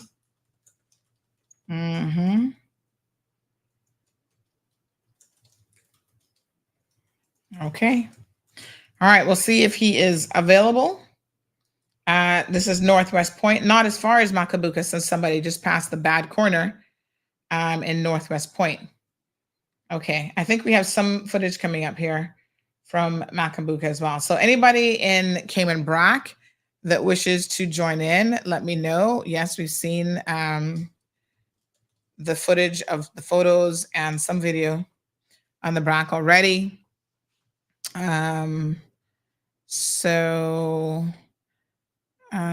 Good morning. Okay. Let me, somebody in South Sound, I think they said that they were potentially going to try to join us as well. So I'm just going to send out the links. We'll see if we can get, he's director of the Weather Service, of Cayman Islands Weather Service. obviously, I'm sure very, very busy today. But if we can get him on the show, we will certainly attempt to do so, even if we have to just do a phone call. So yeah, folks, what a ting. This storm has done more damage than some hurricanes that I've seen. So again, folks, just be extra cautious out there. Stay away from the coastal areas for sure. Miss Sue says it looks like a mini hurricane just came through, way worse than a nor'wester. I wonder if the sand will come back. This serves as a good reminder not to build on the beach, says Live. Alejandro says, I remember going to school in my time. We went to school ankle deep in water. We couldn't complain. Listen to Alejandro. Like he had it so rough back in the day. You know, this is when your mama said, I used to walk with bricks on my back. I had to go through I had to walk with boulders on my back when we went to school. Isn't that funny, Alejandro? Now you get to tell your kids the same thing. Well, I remember one time I had to walk through knee-deep water. Y'all got it easy. So Jamila says your employer should understand the circumstances. Corrine says that was the cabana that was behind Tortuga Cayman in West Bay. Oh, that was the cabana. Hunter says these kids are not built the same. Well, guess what? That's the same thing your mama said about you too. They're like, y'all not built the same. We had to go through Kawich to get to school, and look at us. We were just fine, honey child. Morning, Alejandro. The blue building is the old Turtle Farm building. Oh, and by the way, speaking of Turtle Farm, they are closed today, as would be expected. Yeah, I think that was the smartest thing that they did with the Cayman Islands Turtle Center, is to actually move that across the street, move those turtles out of harm's way up to a certain point. I mean, obviously, you know, if the storm's really bad, being across the street not gonna help you much, but for situations like this, I feel like it helps. Anybody want to join the live stream if you're on location? I'm not encouraging anybody to go out in this weather, by the way, but if you're there, look at this water. Wow. Hunter's having a good laugh. Say, oh yeah. This person says Alejandro is even 30. What is he talking about? Which knee-deep water did he go through? I don't know, folks. Oh my gosh. Moya says government better go collect back those Tahoes and get the money back and clean and repair the damage to the waterfront in West Bay. Oh, child, they're claiming that we have so much money to be giving out. $500,000 for you, $50 million for you, $500,000 for you, $70,000 for Tahoe. They're not business. You know what is so incredibly crazy is when a government doesn't talk about saving money. This is why so many of us are so fiscally irresponsible, because if we're using our own government as an example of what to do, not a good look. Seems to me they might be the example of what not to do when it comes to fiscal responsibility or irresponsibility, as the case may be. JD, good morning. Says, Dana, the only green you've seen this morning, but oh my gosh. Hunter says, I'm concerned about the day a hurricane arrives on this island due to the lack of experience among many individuals in the absence of a public advisory. Well, we do now have that emergency system. Was that released today? I don't remember getting any of those. So a significant number of people, if not the majority, are unaware of how to prepare for hurricanes. I'm not sure why you should be, because if you have gone through Hurricane Ivan, Hunter, you should be more than well prepared. So the vehicle it cost you less, Jim says, was from an accident. Again, y'all need to stay off the roadway. By the way, we've got another picture of that. Let me see if I can bring up the photo of that one for you and show you what that looks like on its side there. But, you know, it's a good idea to just stay off the road, folks. Hold on one second. Somebody sent it to me. Let me just go through some of my WhatsApp messages. Someone is showing at 7:15 this morning. This is by Turtle Farm. Have a look at this, honey chill. What a heat. Yes, sir. Give me 1 second here. So this is more early weather. Yes, look at the waves on this one. Wow, no, it's my road. That's Tortuga, Rum Cake.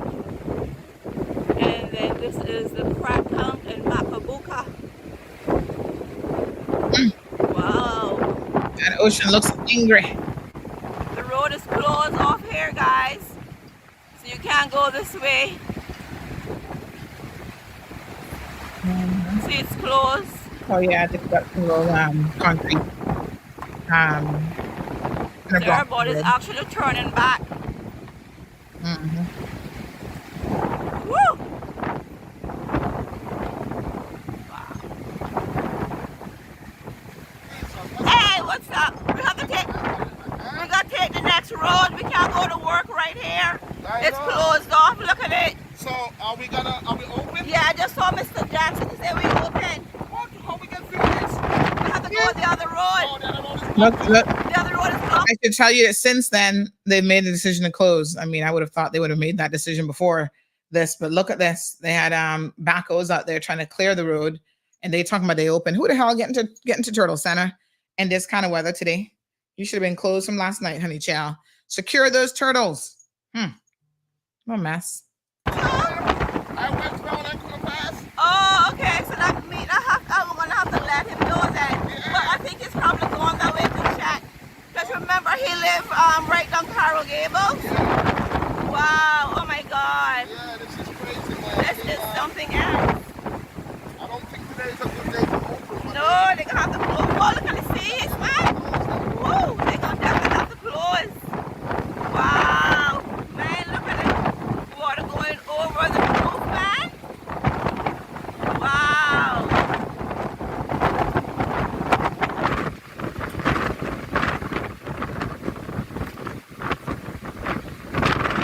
Look at the water in the road. The ocean. The sea water. Sea salt. Not good for your car.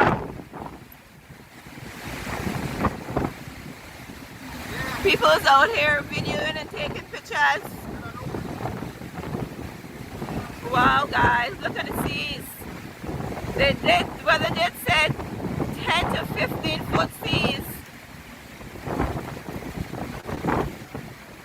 Oh, look at the poor statue of the pirate on the ground. Look at the water. It's washing them away. Wow.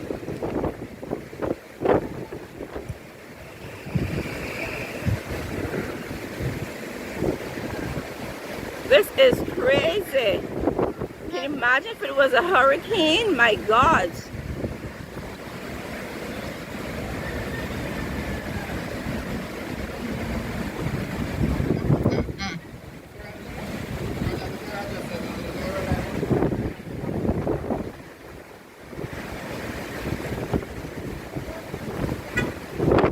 Wow. So, folks, we're getting footage from all over the island. We have some updated waterfront footage this morning. I'm just queuing all of this up. So, West Bay definitely taking a licking, but trust me, it's not just West Bay, Cayman Brac, all along the coast. You need to stay away from the water. We actually have some footage that someone has sent of a person, again, putting their own lives at jeopardy. Y'all have got to stop the foolishness because listen, I think that the authorities need to take a very, very strong position. If you put yourselves in harm's way, they should not be going out there to rescue you. I don't think that they should be jeopardizing their life. Now, I know they have a mandate to try to, save idiots and people who do this kind of stuff, but this is really poor. I'm going to show you guys this video here in a second. In the meantime, we've got Sharm reporting live from South Sound. Anybody else wants to? Happy to have you come in. Good morning, good morning, good morning. Morning. How are you? We've got roving reporters all over this morning. Thank you so much.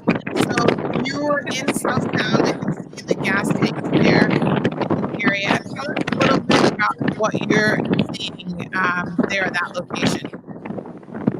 I can just about hear you, Sandy. Sorry, say that again. Just about hear you. Oh, okay. It's just the wind. Yeah, I think there's just so much wind. But can you give me a description? I'm going to just mute you for a second because I think there is a lot of wind. But we're wondering if you can give us a description of you know, what your observations are on location. Look at this here. Is that a parking lot? I'm going to go ahead and mute her because unfortunately the wind is a bit much. But was that a parking lot? I think that's an empty lot, not necessarily a parking lot.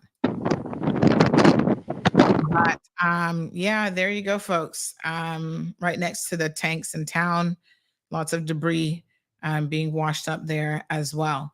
So this seems to be the MO, you know, around the island. We've got footage from Sunset House, from Cayman Brac. So I'm going to show you guys some of those here as well. So let me bring in this one, which is the Brac. So the Brac seems to have sustained quite a bit of damage this morning. Again, lots of debris has come in on the Brac. This is on the side, I think close to the port. So we see all sorts of wood, debris and pieces. But again, same ocean, honey chill. Mother Nature not happy with what is going on out there. Yep. And we have Charm again showing us a little bit of action there in South Sound. This was Sunset House area. My goodness. Have a look at that. Look at that. Good morning, caller. Welcome to the program. Good morning, Emma. Good morning, honey. How are you this morning? I've been watching it from last night. Oh my gosh! That put me in the mind of.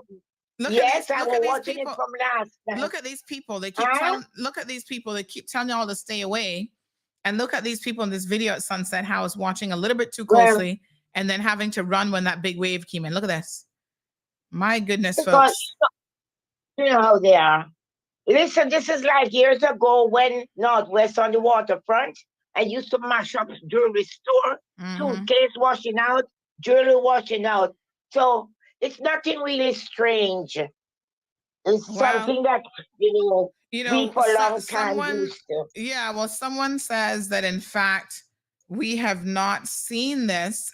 Someone makes the point that we have not seen a proper nor'wester since 1988 and 89. Well, then time I was alive. Them time I was still alive. All right. So I watches them. So have a look at this person. Thank you so much, caller. We appreciate it. Yeah, you all take care and stay safe. God bless you all at home. We appreciate that. So again, folks, you know, one of the things here on CMR is we are always going to be here with you through the storm. Quite ironically enough, just this morning, our generator was scheduled for servicing. So in case the power goes out, we were already had it scheduled. So, you know, we probably need it now. But so far, no power outages. Thank you, CUC. But have a look at this person. And this is why, again, you know, it's not funny. It's not humorous for you to put yourself in harm's way. This is what causes people, folks, to actually lose their lives out there. And again, our rescue services have more important things to do than trying to pull silly people out of a situation. So look at this. Look closely. You see that person there? And there's two of them. Look, you see? Now, anything can happen, folks. He could get hit by a piece of debris. He could, is that a woman or a man? Looks like it could be a woman, actually. How silly. You know, don't take this lightly, folks. This is not amusing. It's not funny. You can really put yourself in significant harm's way and lose your life. And it's not something to take lightly. So I'm disappointed when I see people out there getting themselves in this kind of trouble because, you know, next thing you know, they're wanting 911 and everybody else to go out there and rescue them. And sadly, we shouldn't have to do it. We should not have to do it. Oh, yeah, I tell you. All right, folks. More of you are sending me footage of all of this. So thank you guys so much for that. I'm just trying to see now. Yeah. What a hot mess. Okay, let me just see here. So there's another one here. Is this? Oh gosh, I don't think that. I don't even know. Sometimes I don't even know what y'all are sending me. All right, so we got quite a bit of footage here. I'm just trying to find the right clips that I'm trying to play for you at the moment. So there's that one. My gosh, there's so much footage, I must tell you. So, we're getting repeat footage. Some of you are sending things as they're being circulated around. So I'll try to send you ones that have not already been shared so that you get a fresh view here. So give me 1 second. Let me see what other footage we've got to download. So let me just get this one up here. We're gonna post this couple on social media because really and truly, this is the kind of nonsensical stuff that we tell you do not do, folks. Do not do. You don't want to do this. All right, let me see here if we can get this one up and going. Thank you. This one says, don't want to speculate on whether it was a proper accident. So yes, this one with the vehicle was actually an accident. I'll show you. We have the footage of that as well. Again, more reason why you need to probably all stay indoors today.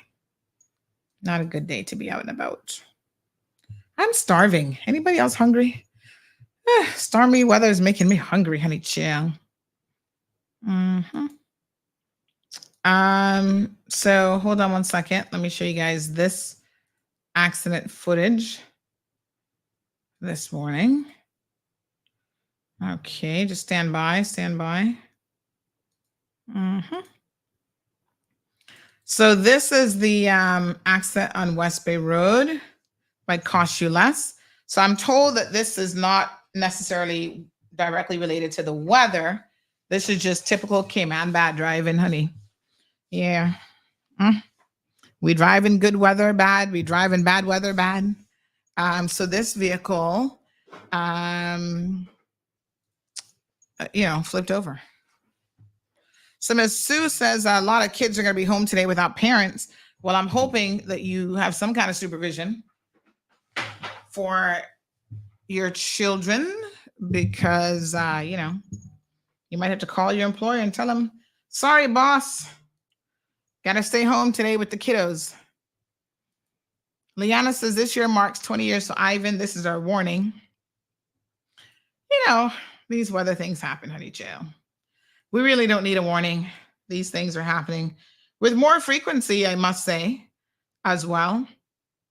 So this is why I think we all need to do our part and be vigilant about what's happening with weather systems. California being hit by some crazy weather at the moment as well. I don't know if you guys have been paying any attention to that, but yeah, that's another situation there. At some point they're going to stop saying that this is the storm of the century because it's becoming more and more frequent. Not just a century anymore, but all the time kind of thing. Okay, so let me see here.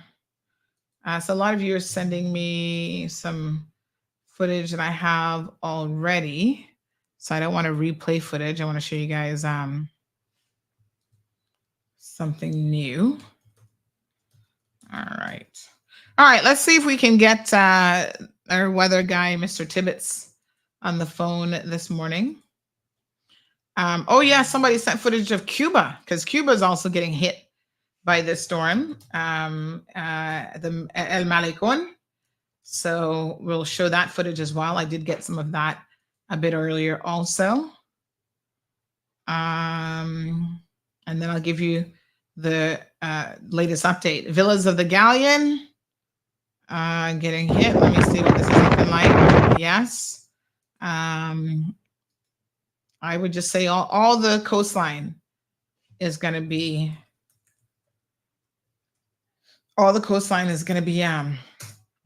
crazy today. Let me just have a look here. Let me have a quick look. All right. Give me 1 second here. Okay, so here's again some additional footage. We've got villas of the Galleon.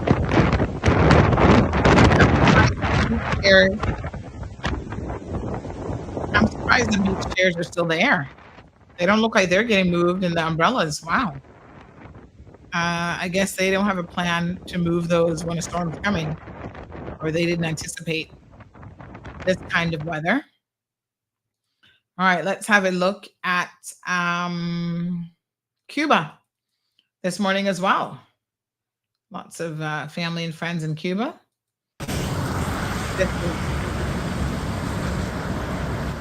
This is what their coastline looks like, very similar to us. They're getting a licking, honey child, for them. But you know, those poor people in Cuba can't take too much at the moment. Ay, ay, ay.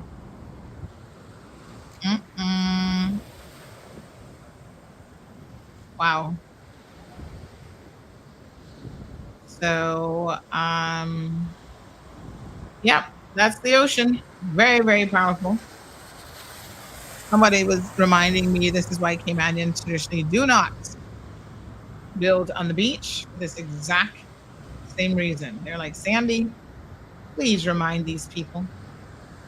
They want beachfront property until the storm comes. And there we have it. Yep. There it is. There it is. Wow. All right. Uh-huh.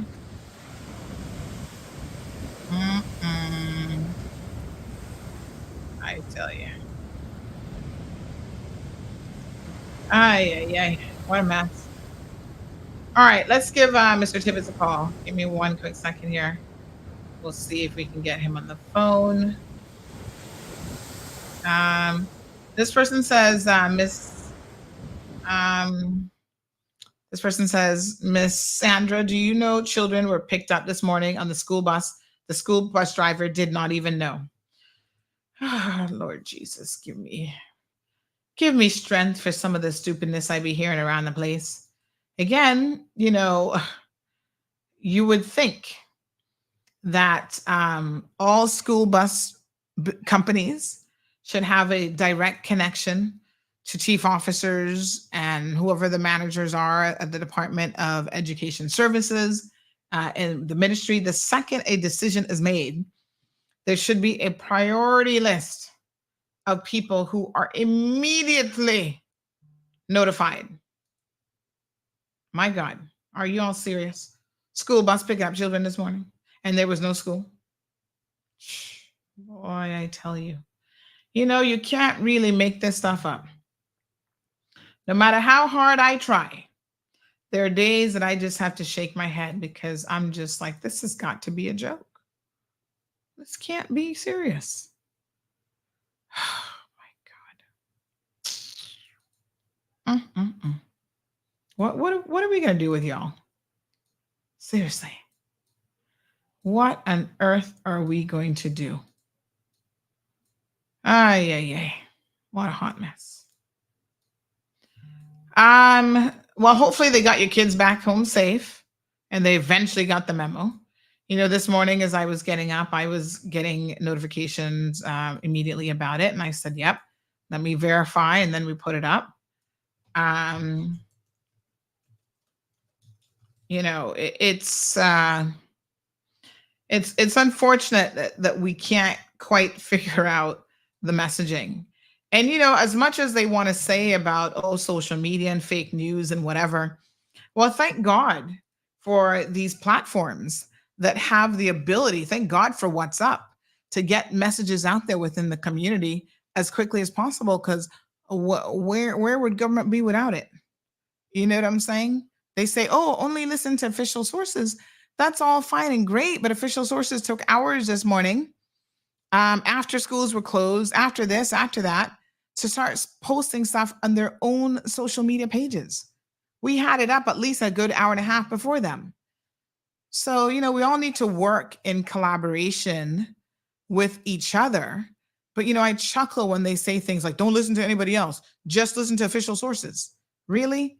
These so-called unofficial sources are the ones who are helping you get your messaging out there. So thank God. Big shout out to all of the people involved in media, including Everything 345. You know, they're out there doing their part. We're all different in a way. But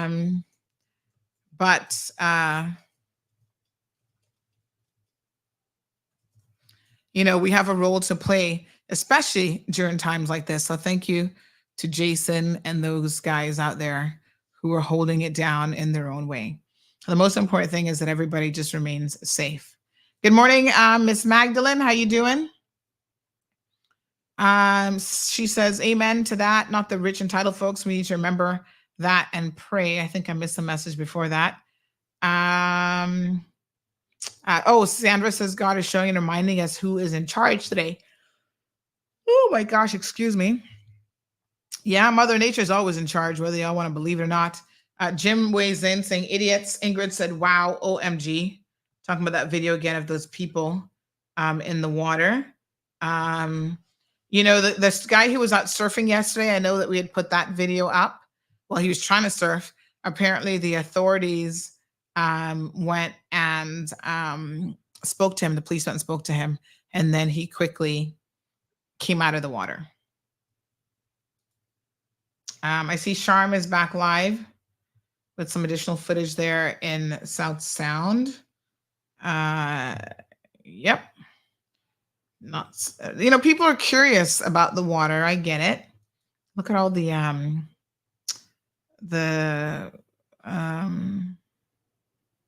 what's that called on the beach again? Seaweed, but what do we call it? Sargassum. Look at all the sargassum. Somebody said, well, car and home insurance are going to go up now. Ooh, honey child, thank God I got mine locked in. Jane, good morning. She says, so I just got back on here. Our office has been advised to close. Kids are home. Are we expected to go to work? I don't think government has issued any advisories in relation to that. So I'm assuming, should we call Mr. Francis Anderson and see what the position is of the civil service? Because again, we're not hearing these announcements. So I can only assume that there haven't been any, but maybe I shouldn't make an assumption. Let's give him a call this morning and see what Mr. Manderson has to say, Deputy Governor of the Cayman Islands, folks. Good morning to everybody on Instagram. Mia says, I hope that the storm mash up all those hotels that are so close to the Iron Shore and Sea Grape. Let's not hope that, Mia, because that means that life for all of us is going to immediately and directly be impacted, including insurance and everything else. So no message, nothing from Mr. Manderson. Unfortunately, he might be busy. Let's try the weatherman this morning. I saw kids out in the drilling rain waiting on the bus to school this morning. Additionally, by the time official sources announced school closures, people were already en route to dropping off children and trying to reach to work. The Maxwell Leadership Learning Series. So we have more footage of the accident. Thank you so much. We'll post that up here in just a second. Where is this one? What is this that's overturned in the roadway? This is another. What is that? All right, help me. Hold on. I'm going to show you guys this one. I don't even know what this is. You guys going to help me figure what this thing is in the road. I'm not sure what this is. For Maxwell Leadership Learning Series. For more information. Okay. All right, hold on. Help me figure out what this is, folks. I'm confused by what this video is. It's something that's overturned, but I'm not quite sure what it is. Okay, let me see here now. Let me just change this. Okay, tell me what this is. What is this? Something with wheels on it, but I don't think it's a car. So I don't know what that is. Is that a tractor trailer? All right. So public advisory, folks, current road closures, please pay attention. Everybody listening on aisle 5, pay attention now. Let's do my megaphone voice. Megaphone coming through. All right, folks. We've got a really important announcement this morning. Everybody line up in the classroom. Pay attention. Alejandro, all the way in the back, wake up. All right, public advisory, folks. Current road closures due to severe weather conditions include Northwest Point Road in the vicinity of Crack Kunk, the junction of Northwest Point Road / Town Hall Road, Eastern Avenue / North Church Street, Bauden Road, Mary Street, and Boilers Road. So Bauden Road is right there in town. So again, public service announcement, persons removing or pulling aside police barricades will be arrested. What is wrong with y'all? Will be arrested if you're found to be obstructing police in the execution of their duties. These barricades are put in place for the safety of the general public. Do not remove them. My God, I would think that would go without saying, but something wrong with y'all. Oh my God. My goodness. Where's the popo this morning? Any of y'all on location? Some of the managers emailed us, a civil servant, to let us know that if we have children, we can work remotely. But there's been no official word. Okay, we got something from the civil service. It's from Ms. Gloria Matfield Nixon, chief officer. Okay, so here we go. Inclement weather overnight this morning has caused localized hazards, particularly along the coastlines, and triggered school closure notices. The deputy governor has issued instructions that all departments should exercise discretion, allowing staff to work from home where feasible. Essential staff should report to their normal workplaces and to ensure the delivery of critical services. If you have any questions or unable to make it to work, please use existing departmental protocols to communicate with your manager. So we'll post that up for civil servants right now. Give me one quick second. Okay, so we're trying to bring it to y'all as and when it's happening live. That's what we do here, folks. So just give me 1 second. Good morning. Good morning, Mr. Manderson. How are you? Hey. I was worried that little storm had been blowing you away, honey child. No, I was in a meeting with our hazard management and our first responders earlier. Oh, good. Can you give us a little bit of what's going on? And I know a lot of civil servants. Somebody just sent me an email that went out from Ms. Gloria McField Nixon this morning. But give us an idea of what's happening, and also as it relates to civil servants, what they should be doing today. Right. So we sent out a message last night and again this morning. So civil servants who can work from home should do so today. Their managers and supervisors will organize that. All our frontline staff and essential workers are in the office now performing their duties. The police are out. We're seeing a lot of damage in the Northwest Point area, so people should stay away. Do not go driving around looking to see what's happening. Stay off the roads, and make sure and do not be part of the problem. So if you're home today, stay inside, do your work, take care of your children. Do not go outside and put yourself at risk. The winds are 25 to 30, 35 knots. So again, just stay away from the shoreline. and make sure that your property is secured. Debris in your yards and things like that have been removed. But the teams are out. We've had the helicopter out, and we've had other. All our fire service has been doing some rescues from this morning. So the government and the civil service are all working together to try to keep everyone safe. And we got a notice from the police saying that people were removing police barricades. I mean, I cannot believe this.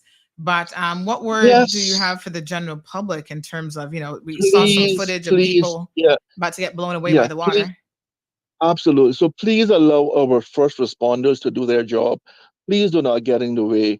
We've had people that have breached the police cordons and tried to get close to see the waves and ended up putting themselves and our police officers at risk. So please obey the officials.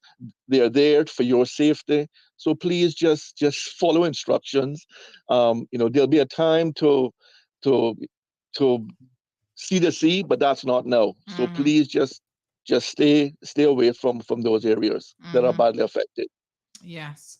All right. Thank you so much for that bit of an update. And again, folks, just make sure that safety is your number one concern, the safety of yourselves and your families, and definitely your children. No schools today, as kids should be home safely. Thank you, Mr. Manderson. Can always appreciate that you're going to pick up the phone.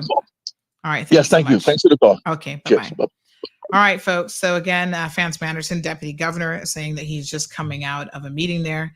Let us try Mr. Tibbetts now to see if we can get a hold of him as well this morning for a little bit of an update.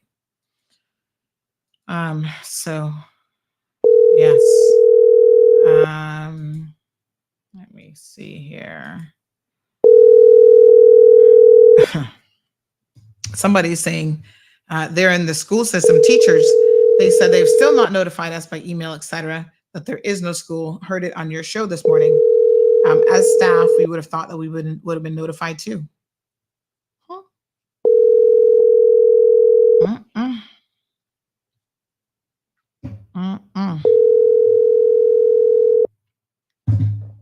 Wow.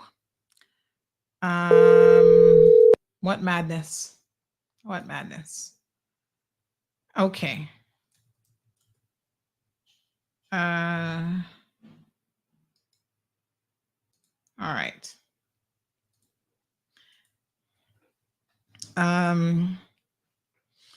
Ay, what a ting.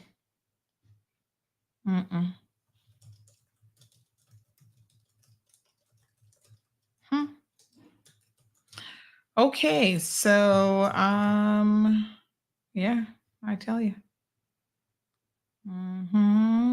I need chill. 936-2626. What are you guys doing today?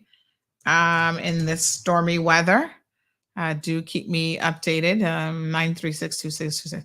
So Cameron says, what the hell do these people, man? Everton says they're trying to rescue turtles. That's why they go close to the sea in the wave. Who's trying to rescue turtles? Listen to me. The turtles will survive better in this weather than you all. Y'all need to stay out of the water. Garcia Rosie says, boss, I can't see myself coming to work today. Yep. Kirk Supermarket is open. Oh, our supermarket's open? Asking. Darlene is asking. Let's see if we can get a hold of Woody this morning. I haven't heard of any closures, but let's give Woody Foster a quick call. He's another one that generally answers the phone. So, you can call certain people, honey chill. Mellow fellow. Hey, Sandy. Hey, good morning, Woody. How are you? I'm good. What's up, morning? Have you just live on the radio? People are just asking about grocery stores being open. I know that you guys work in collaboration with each other. So can you tell us what's going on with the stores? No problem for us. All the stores are open. The boats came in as normal over the weekend, so we got our supplies. The next boat isn't due until Wednesday, tomorrow. So we'll see how this thing calms down by then, but maybe it'll get pushed out to Thursday, which wouldn't be a crisis. Okay. But stores are all open. This doesn't affect us at all. Okay, fantastic. I mean, the only little issue, obviously, if there's increased traffic, it'll slow our trucks up from getting to the stores. But I mean, that's not abnormal, so we should be fine. All right, fantastic. Thank you so much, Woody. We appreciate the update. You're welcome. Take care. Have a good day. Thanks. You too. All right, folks, you heard it there. Woody Foster, Managing Director of Foster Supermarket, confirming that they're not having any issues. They've got stock inventory, and don't be making a run for anything now. I mean, hopefully by tomorrow we'll be starting to return to normal.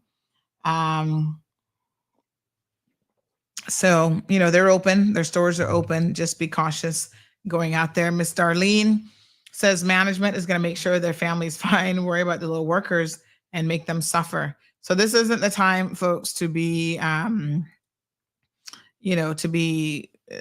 what's the word I'm looking for? This is not the time, folks, to be selfish.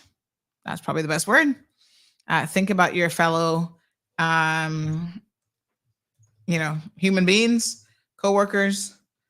We all are in this together. Like I said, if you don't have to go out to work today, by all means, probably stay off the road. So Mellow Fellow says the tardiness of getting the announcement out to the public is absolutely unacceptable. The minister needs to explain to the public what happened. Mellow Fellow, I wish I could tell you that it's going to foreseeably get any better.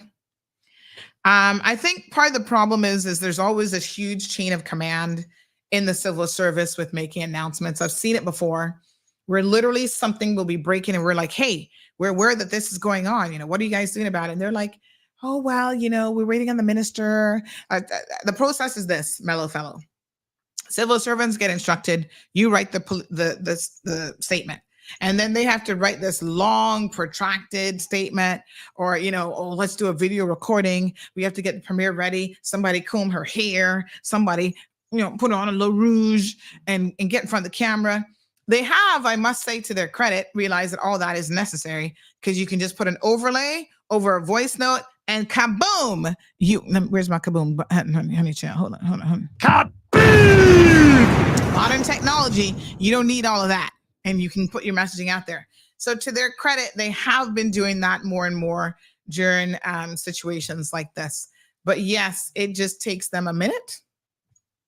And then the minister has to look it over. And then when the minister looks it over, and then the next one, oh, Lord Jesus, it's just, it's a hot mess. Anywho, I'm surprised that still the teachers themselves have gotten no official email that there is no school today.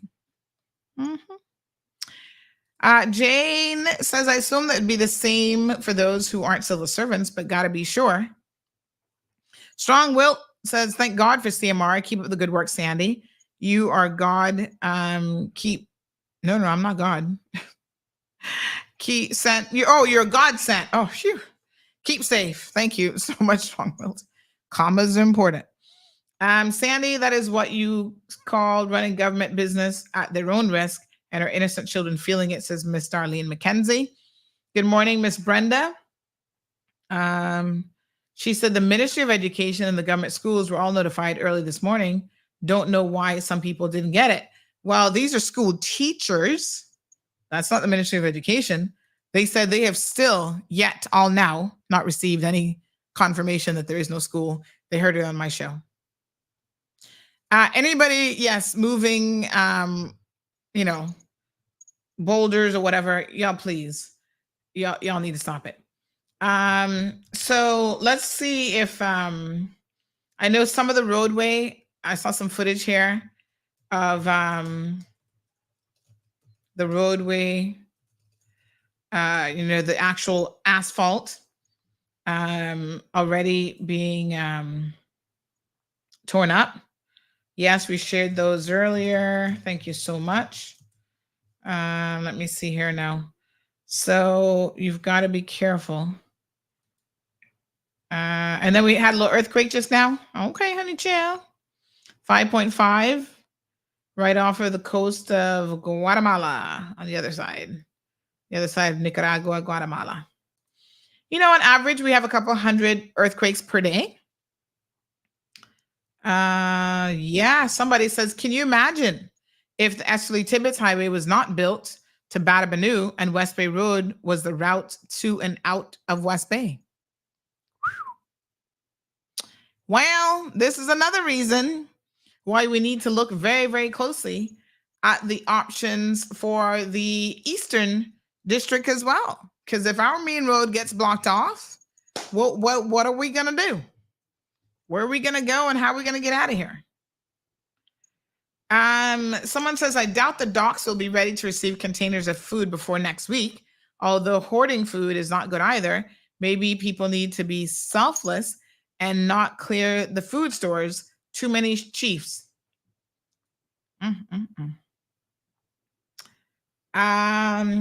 Someone said the road needs cleaning up. Careful now. Where is DEH? Don't tell me they're going to send the regiment out to do this.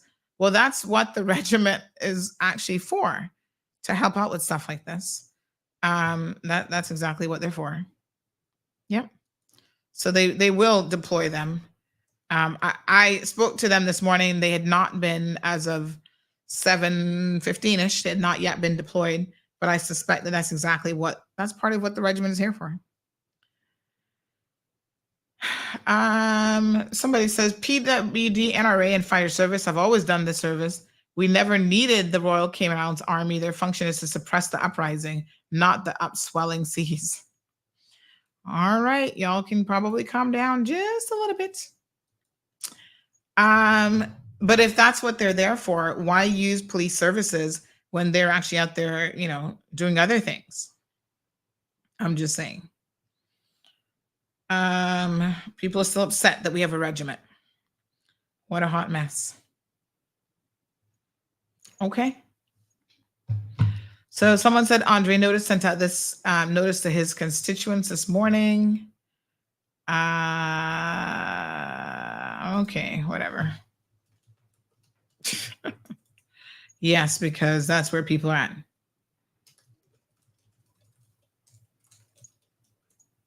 This government. There's something else. I keep up to date. My dad and brother are there, so I'm getting the good news, as you would say, honey child. Yes, sir. This person monitoring the situation in the BRAC. Let me just see what's going on. Tell the people this is a normal thing this time of year for Cayman. Once the U.S. gets snow, this is our side effects. Well, we haven't had a storm like this in quite some time, I must tell you. This time of year? Yeah. So this person says, Sandy, God help us for a property insurance renewal after this nor'wester. Shake my head. OMG, Sandy, what idiot would wish something like that? In relation to the damage to the hotels. That just doesn't make any sense. Yes, thank you so much. Miss Sandy, I said the same about the schools. Do you know children were picked up? Okay, the children bus driver did not even know. Asked someone to call in from North Side. Parents were very mad. So they were picking up your kids all the way North Side? Yes, sides of that way. Holy smokes.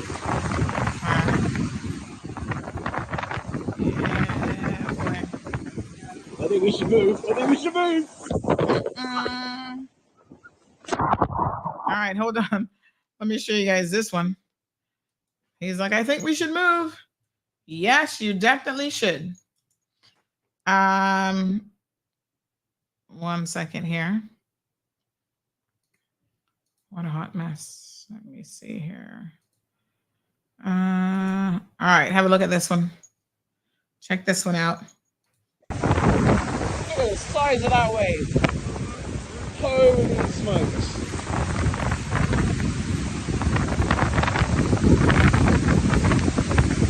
I think we should move.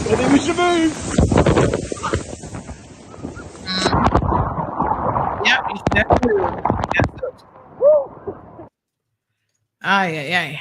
What a hot mess. Okay, get out of the way, honey chill. So grocery stores appear to be open.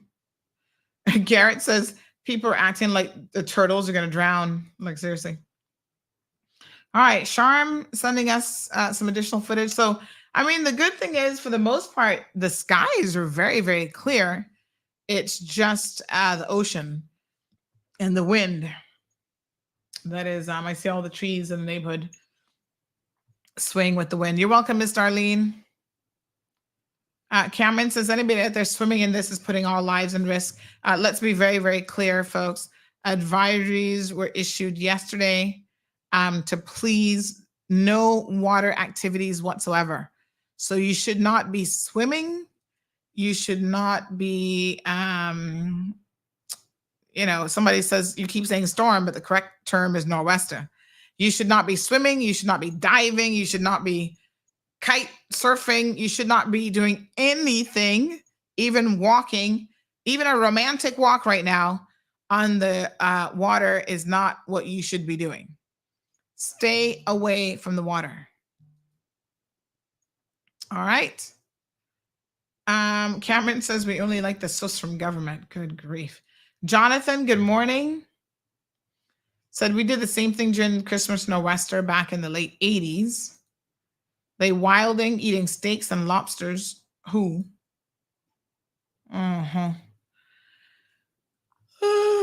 Ms. Brenda says that teachers got the message. Well, I'm telling you, there's a teacher who's messaging that says she's not gotten the message. And apparently she's not the only one. So I do not know. Well, she said she got the message from us, but they've not received any official correspondence this morning. So I don't know. Let me see what else. Okay.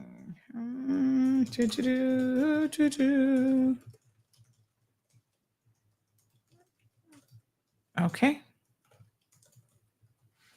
Seriously. Yep.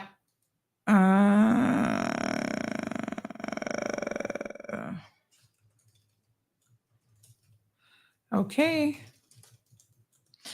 Okay, honey chill. This is another video.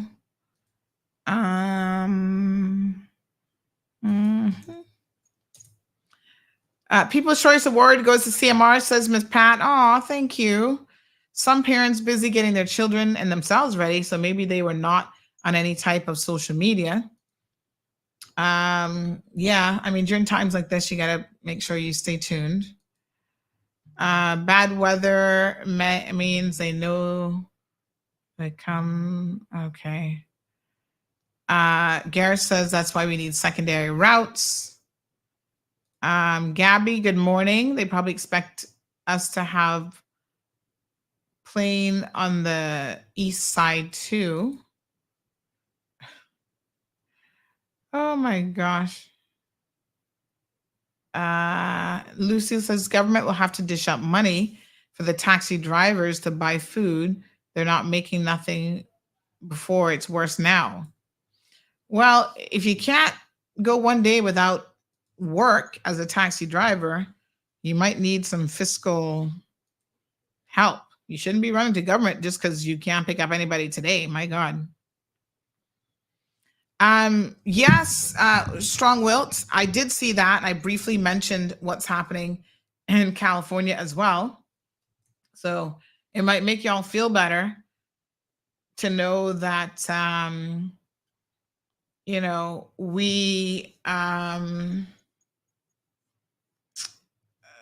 we're doing okay, and that there are far worse people or situations out there, quite frankly. So I wanted to talk about the monarch this morning, but poor Prince has taken, King Charles, my apologies, has taken a back seat to this situation this morning. But yes, the situation in California is they are getting their own shocking weather.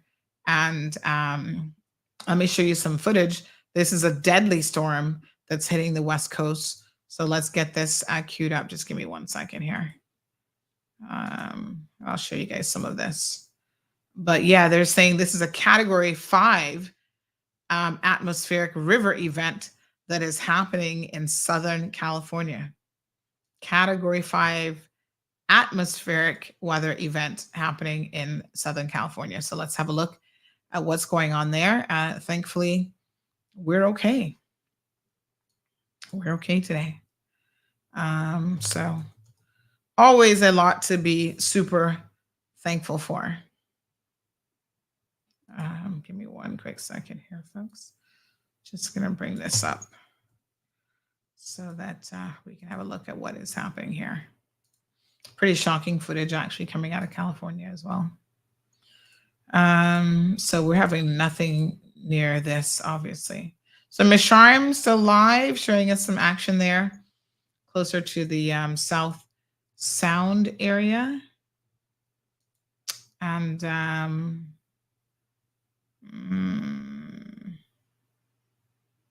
let me just see here.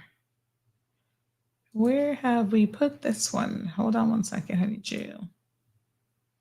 Deadly California storm. Look at this. Look at what's happening in California. Those waves battering the shore as heavy rain continues to fall after picking up several inches already. That powerful storm system is being blamed for at least 3 deaths from fallen trees. Across the state of California, more than 200,000 homes still without power. People waking up in the dark this morning. Los Angeles Mayor Kevin Bass reporting more than 300 mudslides, with some neighborhoods seeing nearly a foot of rain. Also, the LA Fire Department airlifting this man who jumped into raging waters to rescue his dog. We all would have done the same thing. The police department capturing this video as it happened. As for that pup, he was found safe down the river, having managed to swim to an edge. So thankfully, the furry friend is all right this morning. Nancy Liu has the latest from Southern California, where neighborhoods are flooded out. They are covered in mud. Nancy, what are you seeing out there at this hour? How have things changed? There is a lot more mud, Marky. I am standing on Mulholland Drive because about a 2-mile stretch of it is closed. Some parts of it completely covered in mud, up to like 2 feet of mud. And the reason you can't drive through it is because it's hard to even walk through it. It's going to take a lot of heavy equipment to push all this mud off. It's going to be a huge day for cleanup because there is a lot of damage all over Los Angeles already, and more is likely due to an additional 1 to 2 inches of rain by the end of today. The ground is super saturated from days of historic rainfall, and it won't take much more to trigger additional mudslides. According to AccuWeather, the estimated loss so far could be as high as $11 billion. Dozens of structures are damaged by mudslides or debris flows. An assessment from any overnight slides has yet to even begin. Across the region, hundreds of families remain evacuated, with many still coming to terms with an epic chapter in LA history. Saw a river coming down and I was like, this can't be good. And then I saw another one, so we had two slides coming down towards the house. Now, parts of LA have already seen up to 11 inches of rain. Marky, that's about the annual average. So just in the past few days, we've gotten a year's worth of rain, and it's picking up again. So we can get an additional 1 to 2 inches today, and that means more mudslides likely. And it's very, very messy out here, Marky. Yeah, a lot of cleanup lies ahead, that is for certain. And it's, as you mentioned, it's now turned deadly. Nancy Liu, thanks so much. Thanks for watching, everybody. All right, folks. So 3 people dead so far. I'm sure, unfortunately, that number will probably go up. Jackie says, God have mercy. California, not used to this weather. Unbelievable. Well, California gets some pretty crazy weather, but yes, in the last couple of days, they've had the equivalent of an entire year's worth of rain. And of course, you guys know what that means for California, who are already prone to mudslides and stuff, those hilly areas. So that was just from 4-something this morning, almost 5 o'clock this morning. Have a look at this one, which was from yesterday, but it really puts it in a contextual sense of what's happening right now in California, folks. Into the deadly storm slamming the West. In fact, the scope of this growing at this hour. There is breaking news coming in from Nevada, word of an avalanche. And by the way, not for nothing, But you guys heard the amount of damage, $11 billion. That's what's going to push our insurance up. Not this little storm that we're having here, but because of how the reinsurance market works. You better believe it's coming for us now. This is just shocking. Reports of multiple people possibly missing. And in California tonight, life-threatening flash flooding, torrential rains and mudslides. Days of rain from an atmospheric river, more than 10 inches in parts of the state. Hurricane-level winds from this gusts up to 100 miles an hour. Rushing water in the normally dry Los Angeles River right here. More than a month's worth of rain in just 24 hours. Mudslides in the hills around Los Angeles, burying cars, damaging homes, trapping some residents inside. In Santa Rosa, a tree blown down across multiple lanes of the 101. In Ventura, a man rescued from rising waters under the 101, a ladder truck used to lift him up. Ginger Z is standing by with the forecast from California. Rob Marciano also live in Los Angeles tonight. Rob, we can see the alarming conditions right there behind you. We're also following news of this avalanche in Nevada driven by this system. Yeah, David, for as much of a mess the rain has made here, it is all snow in the mountains, and that is a significant avalanche happening in Nevada, 50 miles northwest of Las Vegas in Lee Canyon, outside of the ski resort. And we're just getting reports in now that everyone is accounted for. We will stay on top of that story going forward. And here in Southern California, it has been nothing short of a dramatic and clearly a destructive day.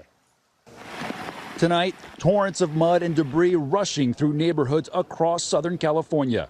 SUVs encased in thick mud. At least a half a dozen homes here sustained damage. Multiple people had to be rescued. So many slides in the hills around Los Angeles, but this is by far the worst. This home being pushed off its property onto this roadway, everything inside exploding out of it and sliding down this hill, including this piano. Ryan Davis and his family woken up around 2 a.m. by a terrifying sound. And it felt like a jet engine was started like right outside of our window. And then we look outside and then there's just mud and debris coming down. That atmospheric fire hose of rain and wind parked over the California coast for days, dumping more than 10 inches of rain in spots. Hasn't just been heavy rain, heavy surf has been pounding this coastline, all sorts of debris coming up through here. And look at this erosion here in Santa Barbara. And these waves, they just keep on coming. Los Angeles getting more than a month's worth of rain in just 24 hours. Watch as this SUV flips over and slams into the guardrail on the 5 freeway. The driver was okay. Swiftwater rescue teams tested to their limits overnight, rescuing 3 people in San Bernardino County after they tried driving their SUV with a trailer through a flooded road. They were screaming for their life. It was by far the scariest moment they said that they have ever been in. And in Northern California, powerful wind gusts taking down massive trees. The driver in this car in Santa Rosa rushed to the hospital Sunday. And near Santa Cruz, one person was killed after a tree crushed this home. Here in the hills above LA, the workers here are trying to shut off the gas. The home here, the people, they were not home, thankfully, but you can see just how frightening this force is and how unstable the ground is here. Just getting around town, rock and debris all over the hills and the roadways here. Ground is unstable, and this rain just refuses to stop, David. It's going to be another long night. Rob Marciano right there in the middle of it all. Rob, thank you. Right to Ginger Z now, also in the storm zone to time this out in the 24 hours ahead. Ginger, hello to you. Hey there, David. We're at nearly 30 hours straight of rain in Los Angeles. That's really hard to do, and it is not going to stop for the next 6 or so. So let's look at that static atmospheric river. It has barely moved all day, and it's going to finally make its way into Orange County and San Diego by tomorrow. Let's talk about that high risk. Second day in a row for a big population like Los Angeles. That is really rare. Down to San Clemente, includes San Bernardino. The landslide still possible tonight. The flood watch is now into Arizona and Nevada. The winter storm watch is all the way to Colorado. The timing's important because we finally moved the fire hose. It's a little lighter into Southern California, Escondido, down to San Diego. Then isolated downpours will be heavy at times through Wednesday morning. Quick look at this Los Angeles River behind me is still surreal because it's usually dry, and now we've got these ferocious rapids. Our atmospheric river experts at Scripps Oceanography say this is a strong El Nino. This is what we expect, but with climate change, we can expect more extremes, extreme drought to extreme rainfall more often, David. Anyone who knows LA, Ginger, knows that that picture is so extremely rare right behind you there. Ginger Z and Rob Marciano, our thanks to both of you there tonight. Hi. All right, folks. So yeah, wow, they're getting a licking. Rough Seas says, where is that message? Look how beautiful the day is, and you're telling people to stay home because of a little rough water. Well, we're telling people to stay home, rough seas, because there are a number of road closures, and there is debris in some coastal areas. So yes, if you don't have to be on the roads, why would you be? That just doesn't even make any sense. Just because it isn't raining does not mean that these are optimal conditions to be driving around in either. I remember during Hurricane Michelle, I was out driving around. Back then I had a little Mercedes A-Class. I was out driving around in that and got that brackish water underneath my car. And then I was out of a car for months and months and months and months, because, you know, your vehicles are not meant to be driving around in this kind of weather either. So just stay put. Makes complete sense to do so. So someone has sent some footage. Yes, I think we've shown both of these. Yes, we've shown them both.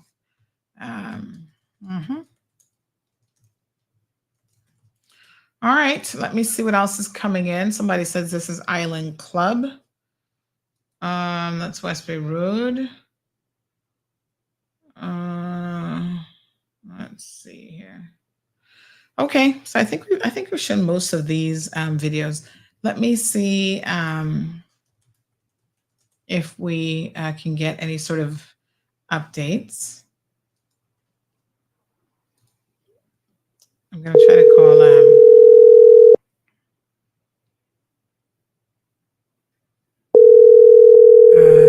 let's see here. We'll get a weather update here now. I think something probably would have come out.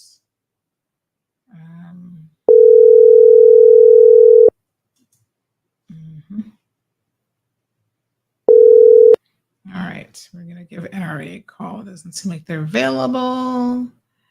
So let's have a quick look here at what the latest is. So 3 minutes ago, Hazard Management posted the message from Juliana O'Connor-Connolly.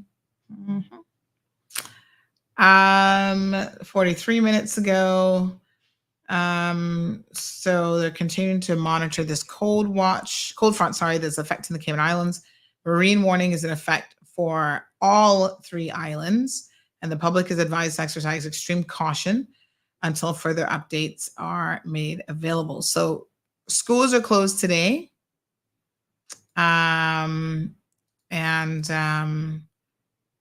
You know, at this particular time, they're asking you to take all necessary precautions, including exercising extreme caution on the roadways. So let me see here. Okay. So,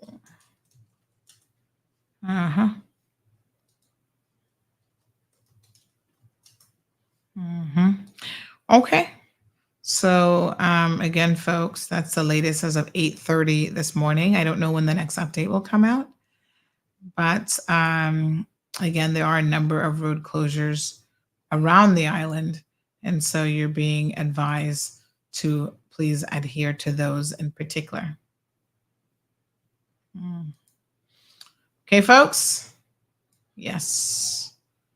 Wonderful. 936-2626. We've got about 15 minutes left in the program.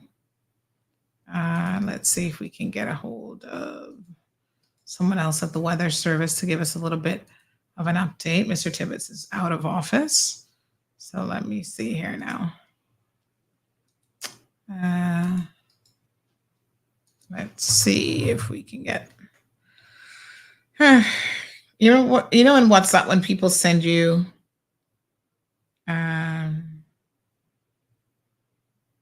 they send you a number, but they don't send it as a contact. So it's always difficult to then, like you can't do anything with it in WhatsApp unless they send it as like a contact. All right, let's give them a call this morning. Let's see, 82. Make sure I got the right number. All right, let's see. Everybody in the BRAC okay? You guys are doing all right?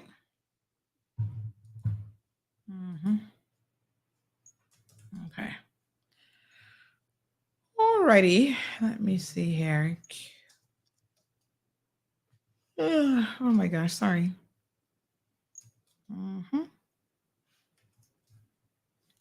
Okay. Let's see if we can get a weather update.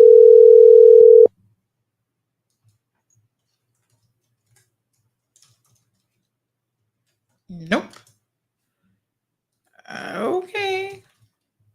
Mm-hmm. All right. Can't reach anybody at the weather service right now. I guess they're busy. All right. So again, please be mindful of the weather. The road closures this morning. In particular, thus far, we have Bauden Road, basically all of the waterfront, North Church Street, Eastern Avenue. So it goes beyond that. The junction of Northwest Point Road and Town Hall Road, Northwest Point Road, vicinity of Crackunk, Mary Street, and Boilers Road.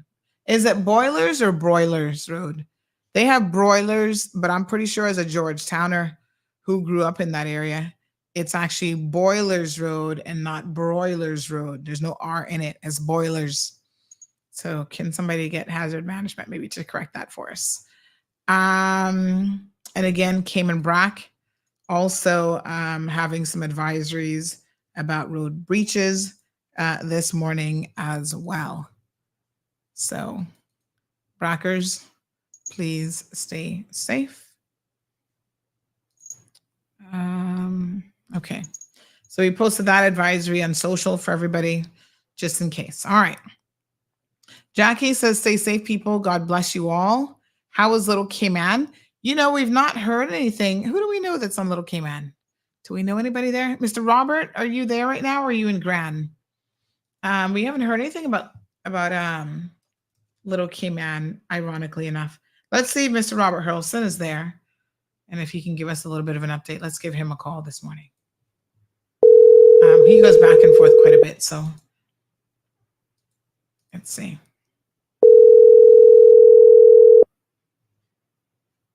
Hello. Mr. Robert, Sandy here. How you doing? Baby. Good. What's happening? On air. Are you in Little Cayman? No. I'm in Grand. Oh, you're in Grand. Okay. I was hoping you was there and you could give our listeners an update this morning. Have you heard anything on what's happening there? Are they okay? Yes. And well, at my place, everything's good on the south side, but on the north side, I was talking to Gary Bauden. He's over there. The seas come over the dock into the street, which is not good. But I tell you what, if you call him, he can probably do some shots for you and send you. Okay, send me his number on WhatsApp. Let me see if I can reach out to him. Okay, all right. Really. Thank you, my dear. Okay, good. Bye. All right, folks, getting our little network of people here. Jim says, Sandra, you must have been up late last night or didn't get a restful sleep. Child, I was up until the wee hours of the morning. So you're absolutely right. I was up too late. My apologies. I was definitely up too late. Seems like the nights are short and the days are longer. Good morning, Miss Hilda. Cameron says, I'm longing to hear Elvis and CMR. Call him now, Sandy. All right, hold on. We have to remind him we're on radio, though, because, Elvis, he'll start to pop off with some words, honey child. The other thing with Elvis, though, is sometimes he's hard to reach because, I don't know, he doesn't seem to use WhatsApp and stuff, so he's not always the easiest person to reach. Let me see if I had a number for him. I don't know if I still have it. Elvis McKeever. Let me see here now. Is he not on WhatsApp again? Let me see if I can find a number for him. Elvis. Nope. I don't have a number for Elvis anymore.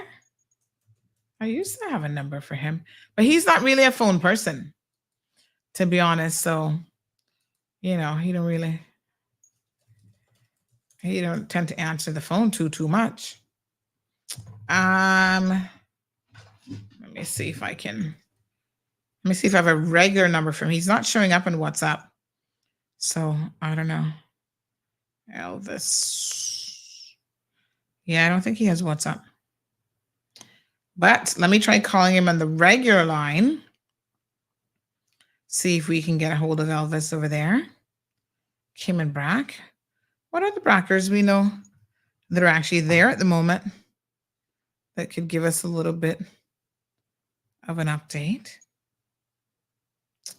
A federal appeals court rejected Donald claims that this just came up on my thing. Looks like Donald Trump lost another court case. Oh Lord, this phone is updating. Seriously. Hold on now. Oh, I've got a call coming in. Good morning, caller. You trying to get on the show? Oh, hi. Can I get you? Yes. Can I get you to call the show number so that everybody can hear you? 936 2626. Yes, sir. Okay. Thank you so much. All right. We got the weather service calling. Why is this phone trying to update? Ain't nobody interested in no update right now, Samsung. Just relax yourself. We got business to take care of. Okay. We gotta get a call from the National Weather Service. You guys know how we like to do it live and direct for you. Bringing it to you. Consuelo Beach getting rough now. Somebody says. Okay, good morning. Uh-oh, I can't hear you. Can you hear us? Hello? Oh, hello? Good morning. Uh-oh. Hold on. Let me try calling them back. I couldn't hear them. Could you guys hear anything? Or was it just me? All right, give me a second. I noticed that this phone was trying to update. So let me see. Is that Zeus at the door again? That dog be trying to knock down the door. I hear him scratching on the door. Let me in. Well, I want to be there too. Software update ready to install. We don't want to do that. Okay, let's see if we can get the caller back. Oh my goodness. Hi, good morning. Hello? Oh, hello? Hello? Oh, call is waiting. I thought I was answering the call. Uh-oh. All right, give me 1 second. The show line is having some issues. Let me see. I'm trying to call them. See if we can. Hi, can you hear me?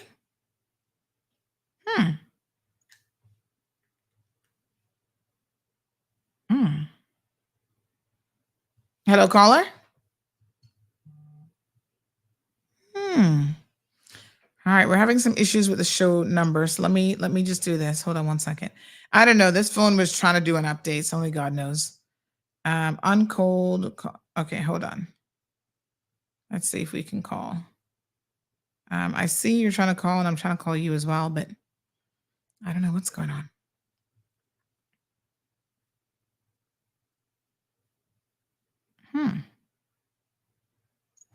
All right. If not, we'll call on the other line and just have them on speakerphone. We may have to just do that. Yeah, okay. I'm not sure what's going on over there. All right, let's just call them over here. We'll just have them on speakerphone.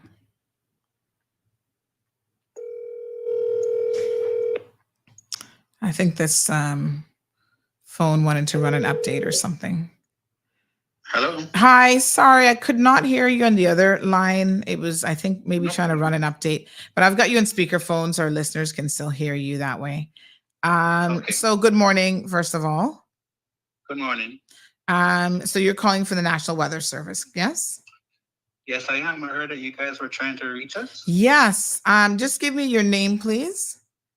My name is Gilbert Miller, Senior Weather Forecaster with the Cayman Islands National Weather Service. Okay, Mr. Gilbert. Tell us, what's going on with this nor'wester and what can we expect in the next 12 to 24 hours? Similar weather conditions, actually. About 20 to 25 knots gusting, sometimes up to 35, 40 knots. Wow. Seas are expected to remain 9 to 13 knots for the remainder of the day. And overnight tonight, gradually decreasing to 7 to 9 feet, and by tomorrow, 5 to 7 feet.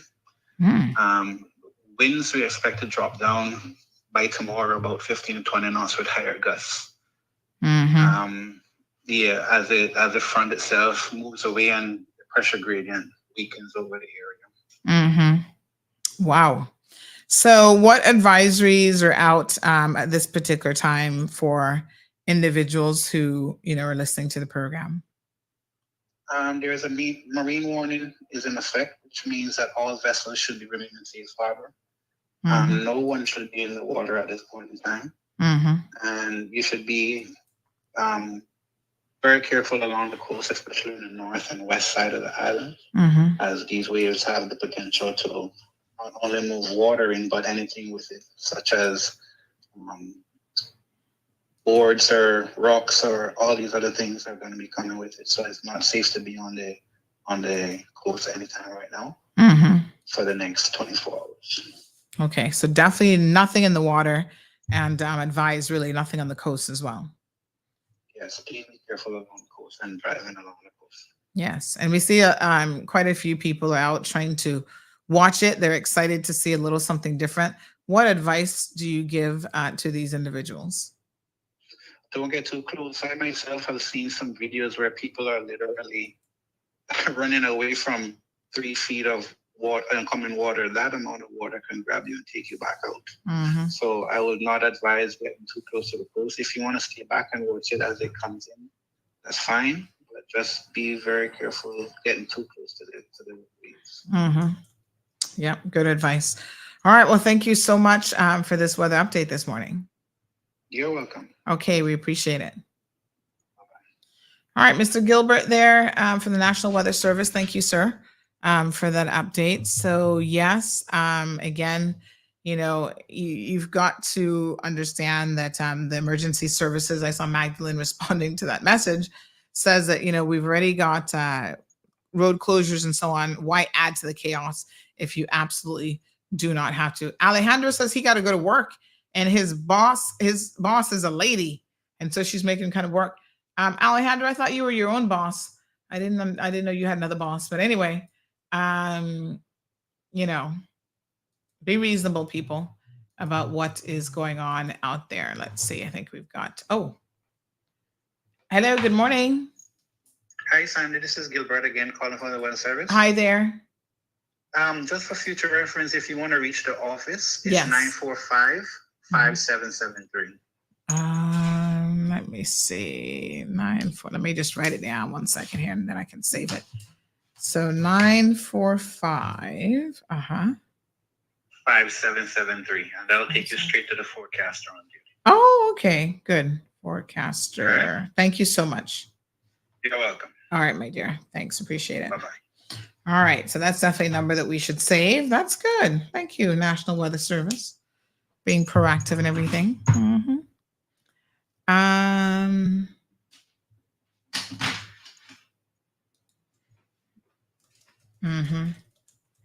Okay.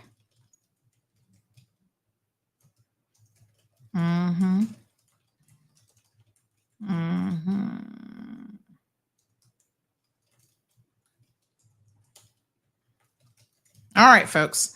Okay. Okie dokie. 936-2626. I'm actually updating. I don't know if that's why I couldn't hear anybody, because somebody else is trying to call. I couldn't hear them either. So I'm going to go ahead and run that update on the phone.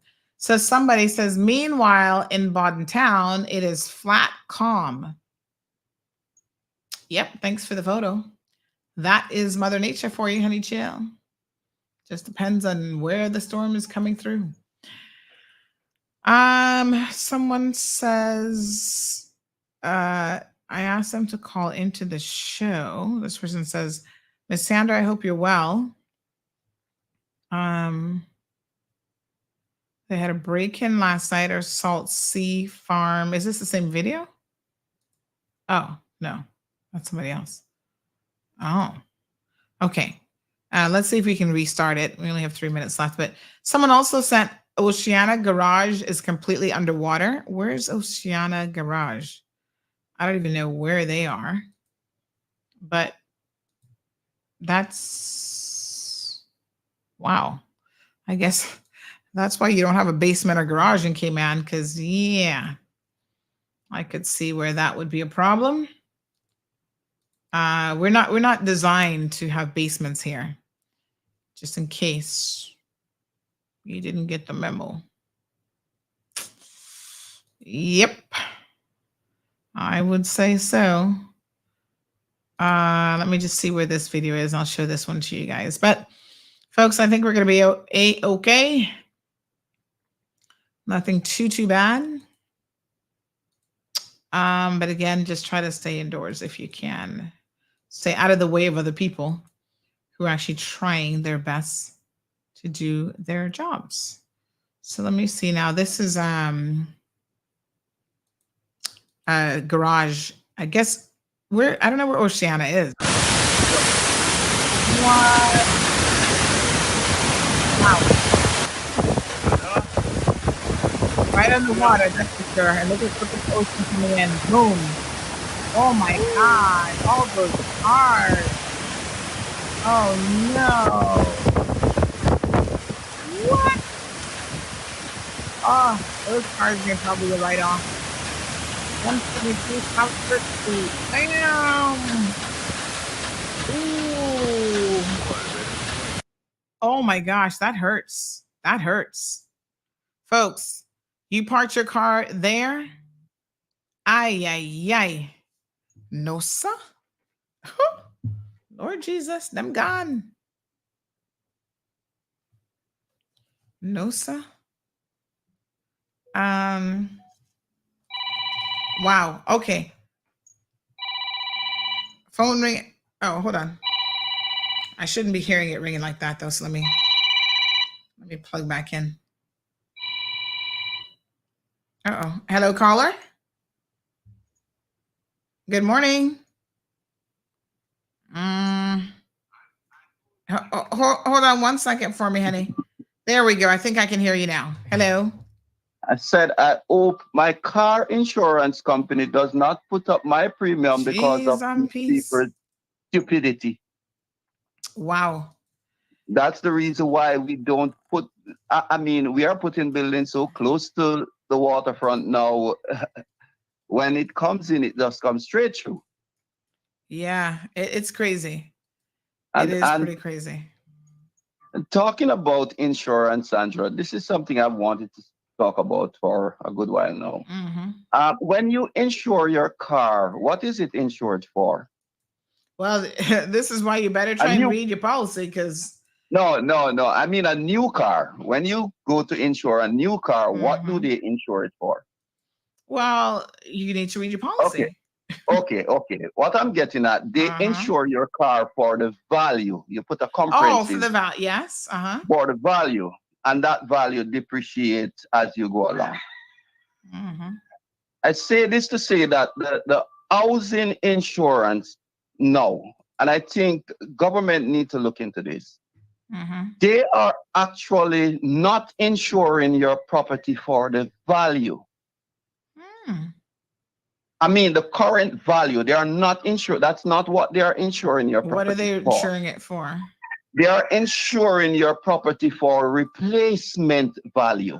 Yes, but that makes sense, doesn't it? Yes, but Sandra, look at it. Building materials and all the things that gonna be replaced, that goes up every year.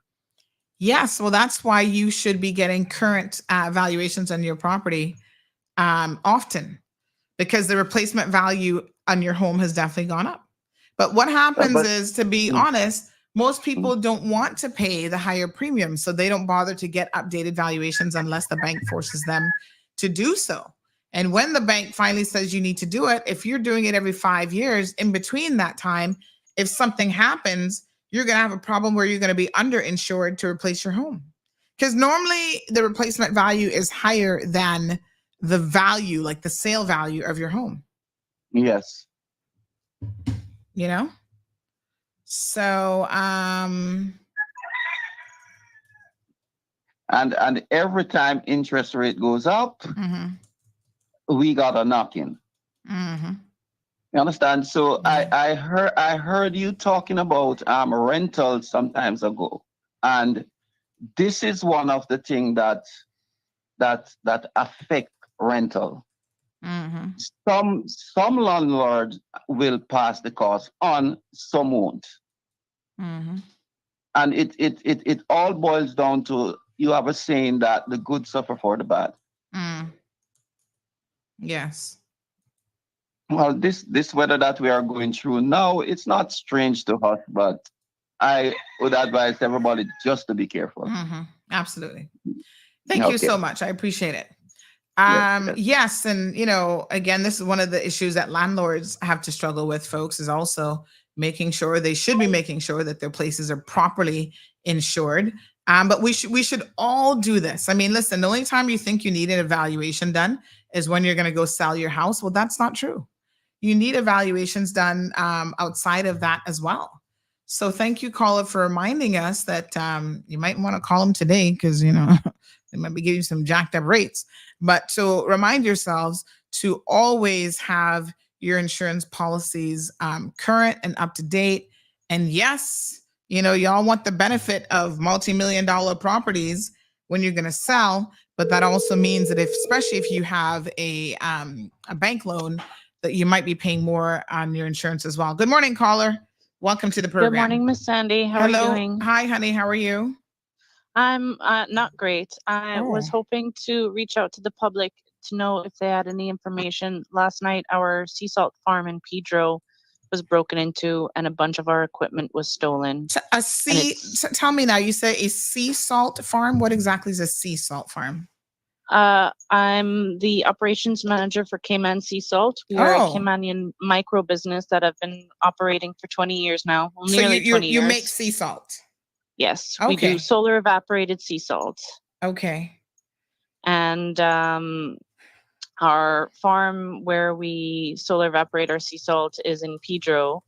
And last night somebody broke the lock on the gates and came through and took couple of our tables, our tanks, our brine pools, 110 pounds of sea salt we had drying, some of our equipment hoses. They took quite a bit of stuff. And the thing is, what are they going to do with all this stuff, you think? Do they even know what they've stolen?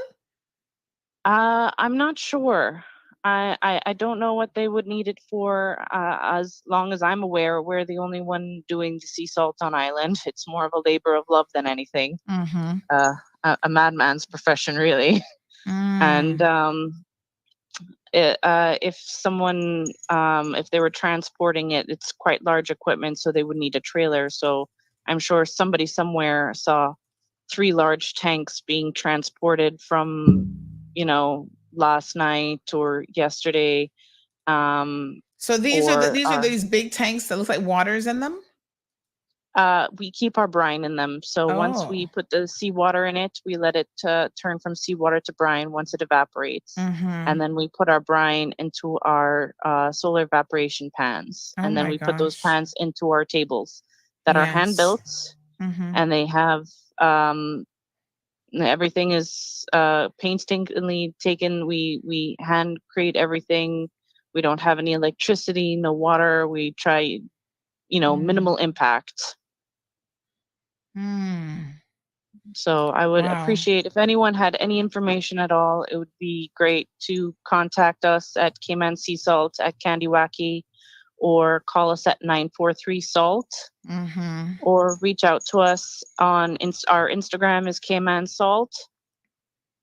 Any information at all, we'd be happy to give a reward. We want our equipment back. Wow. Oh my gosh. Okay. All right. So we're going to put up a special plea on our website in relation to this. I'm so sorry that this has happened to you. This is really quite shocking and unbelievable. It's not just me. In that area, there is a couple of, well, I would say our neighbors. We don't live there, but the people living in houses, I contact them and I talk with them, and they say that there's a lot of break-ins and crime happening. The road that we have our farm down, there's been some issues. They say it's a public road, but We used to have a gate there, closing it off because the police wanted it closed off because there's been a lot of people going down there to do drugs or do nefarious things, dump trash. I know many years ago, there a body of a young lady was found there, and it's because it's so remote. It's ideal for people to commit crime and do nefarious things. So I know that it's the crime is really ramping up, and it's becoming an issue, not just down there, everywhere on island, but because of the remote location. Wow. Okay, well, thank you so much. Again, we'll certainly try to assist you in any way that we can. I think that when you said that, I was thinking to myself, I wonder if this is somebody on drugs who would have done this. But it seems like it took a lot of effort. I don't know if most druggies are that motivated. Normally, they're trying to do a quick. No, they would have to have had a trailer and multiple hands to move things like that. Yeah. All right, we'll see what we can do. Thank you so much. Thank you, Miss Sandy. I appreciate it. Okay, my dear. Bye-bye. Oh, that's so sad. Oh, good morning, caller. Welcome to the program. Hello, caller. Hello. Good morning, Sandy. How are you? Hi, morning. How you doing? I heard that Julie's missing in action. She went down to Hogstad Bay yesterday with that dress you wore at the ceremony, and she has been missing ever since. Oh my gosh. Y'all better leave Julie alone. She'll come pray you into the ground. You better behave yourself. Yeah, she's gonna put some over here on me. I'm trying to help up and get this. It gotta be your turn to get some of that juju. All in good jest, folks. All in good jest. Thank you, my darling. Thanks for the joke of the day. My wife asked me if I knew what her favorite flower was, and I replied gold medal, all purpose, and that wasn't the correct answer she was looking for. And I'm still upset after 2 weeks.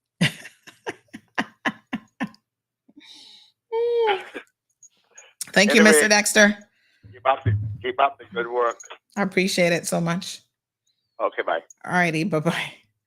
Always giving us a good laugh there, Mr. Dexter. Jim says there are always those few who ruin it for everyone. Quite disgusting that someone would be okay to steal from someone else who has done nothing to them. Yes, indeed. Very, very disappointing to hear that this morning. All right, folks. That's it for us. I'm going to try to get me some breakfast, I think. And I believe I'm going to be staying home today, if at all possible. Yeah, I got lots of paperwork and stuff to do here at my desk. So I've got things to keep me busy. Once again, folks, if you don't really have any real business out and about, do us all a favor and just stay home. All right, I'm going to throw in a couple announcements here for you, a couple of videos, a couple of commercials, I should say, and then we'll see you guys tomorrow morning for the Wednesday edition of the Cold Hard Truth. Final notice. Business closure of Aeropost GCM. Aeropost Grand Cayman will permanently cease operations in the Cayman Islands. Closure date, January 31st, 2024. We sincerely thank you for your business and support over the years. Your loyalty has been greatly appreciated. For a collection of pending packages, please contact 345-814-2438. Please be advised that Dino Nazi and Saxon Pope are no longer associated with Aeropost Grand Cayman. Sincerely, Aeropost GCM.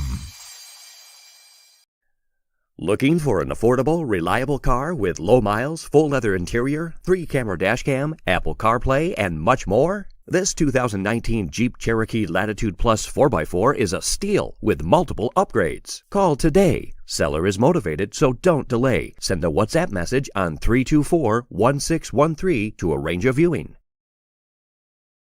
Crichton Properties is one of Cayman's most trusted real estate companies for over 50 years.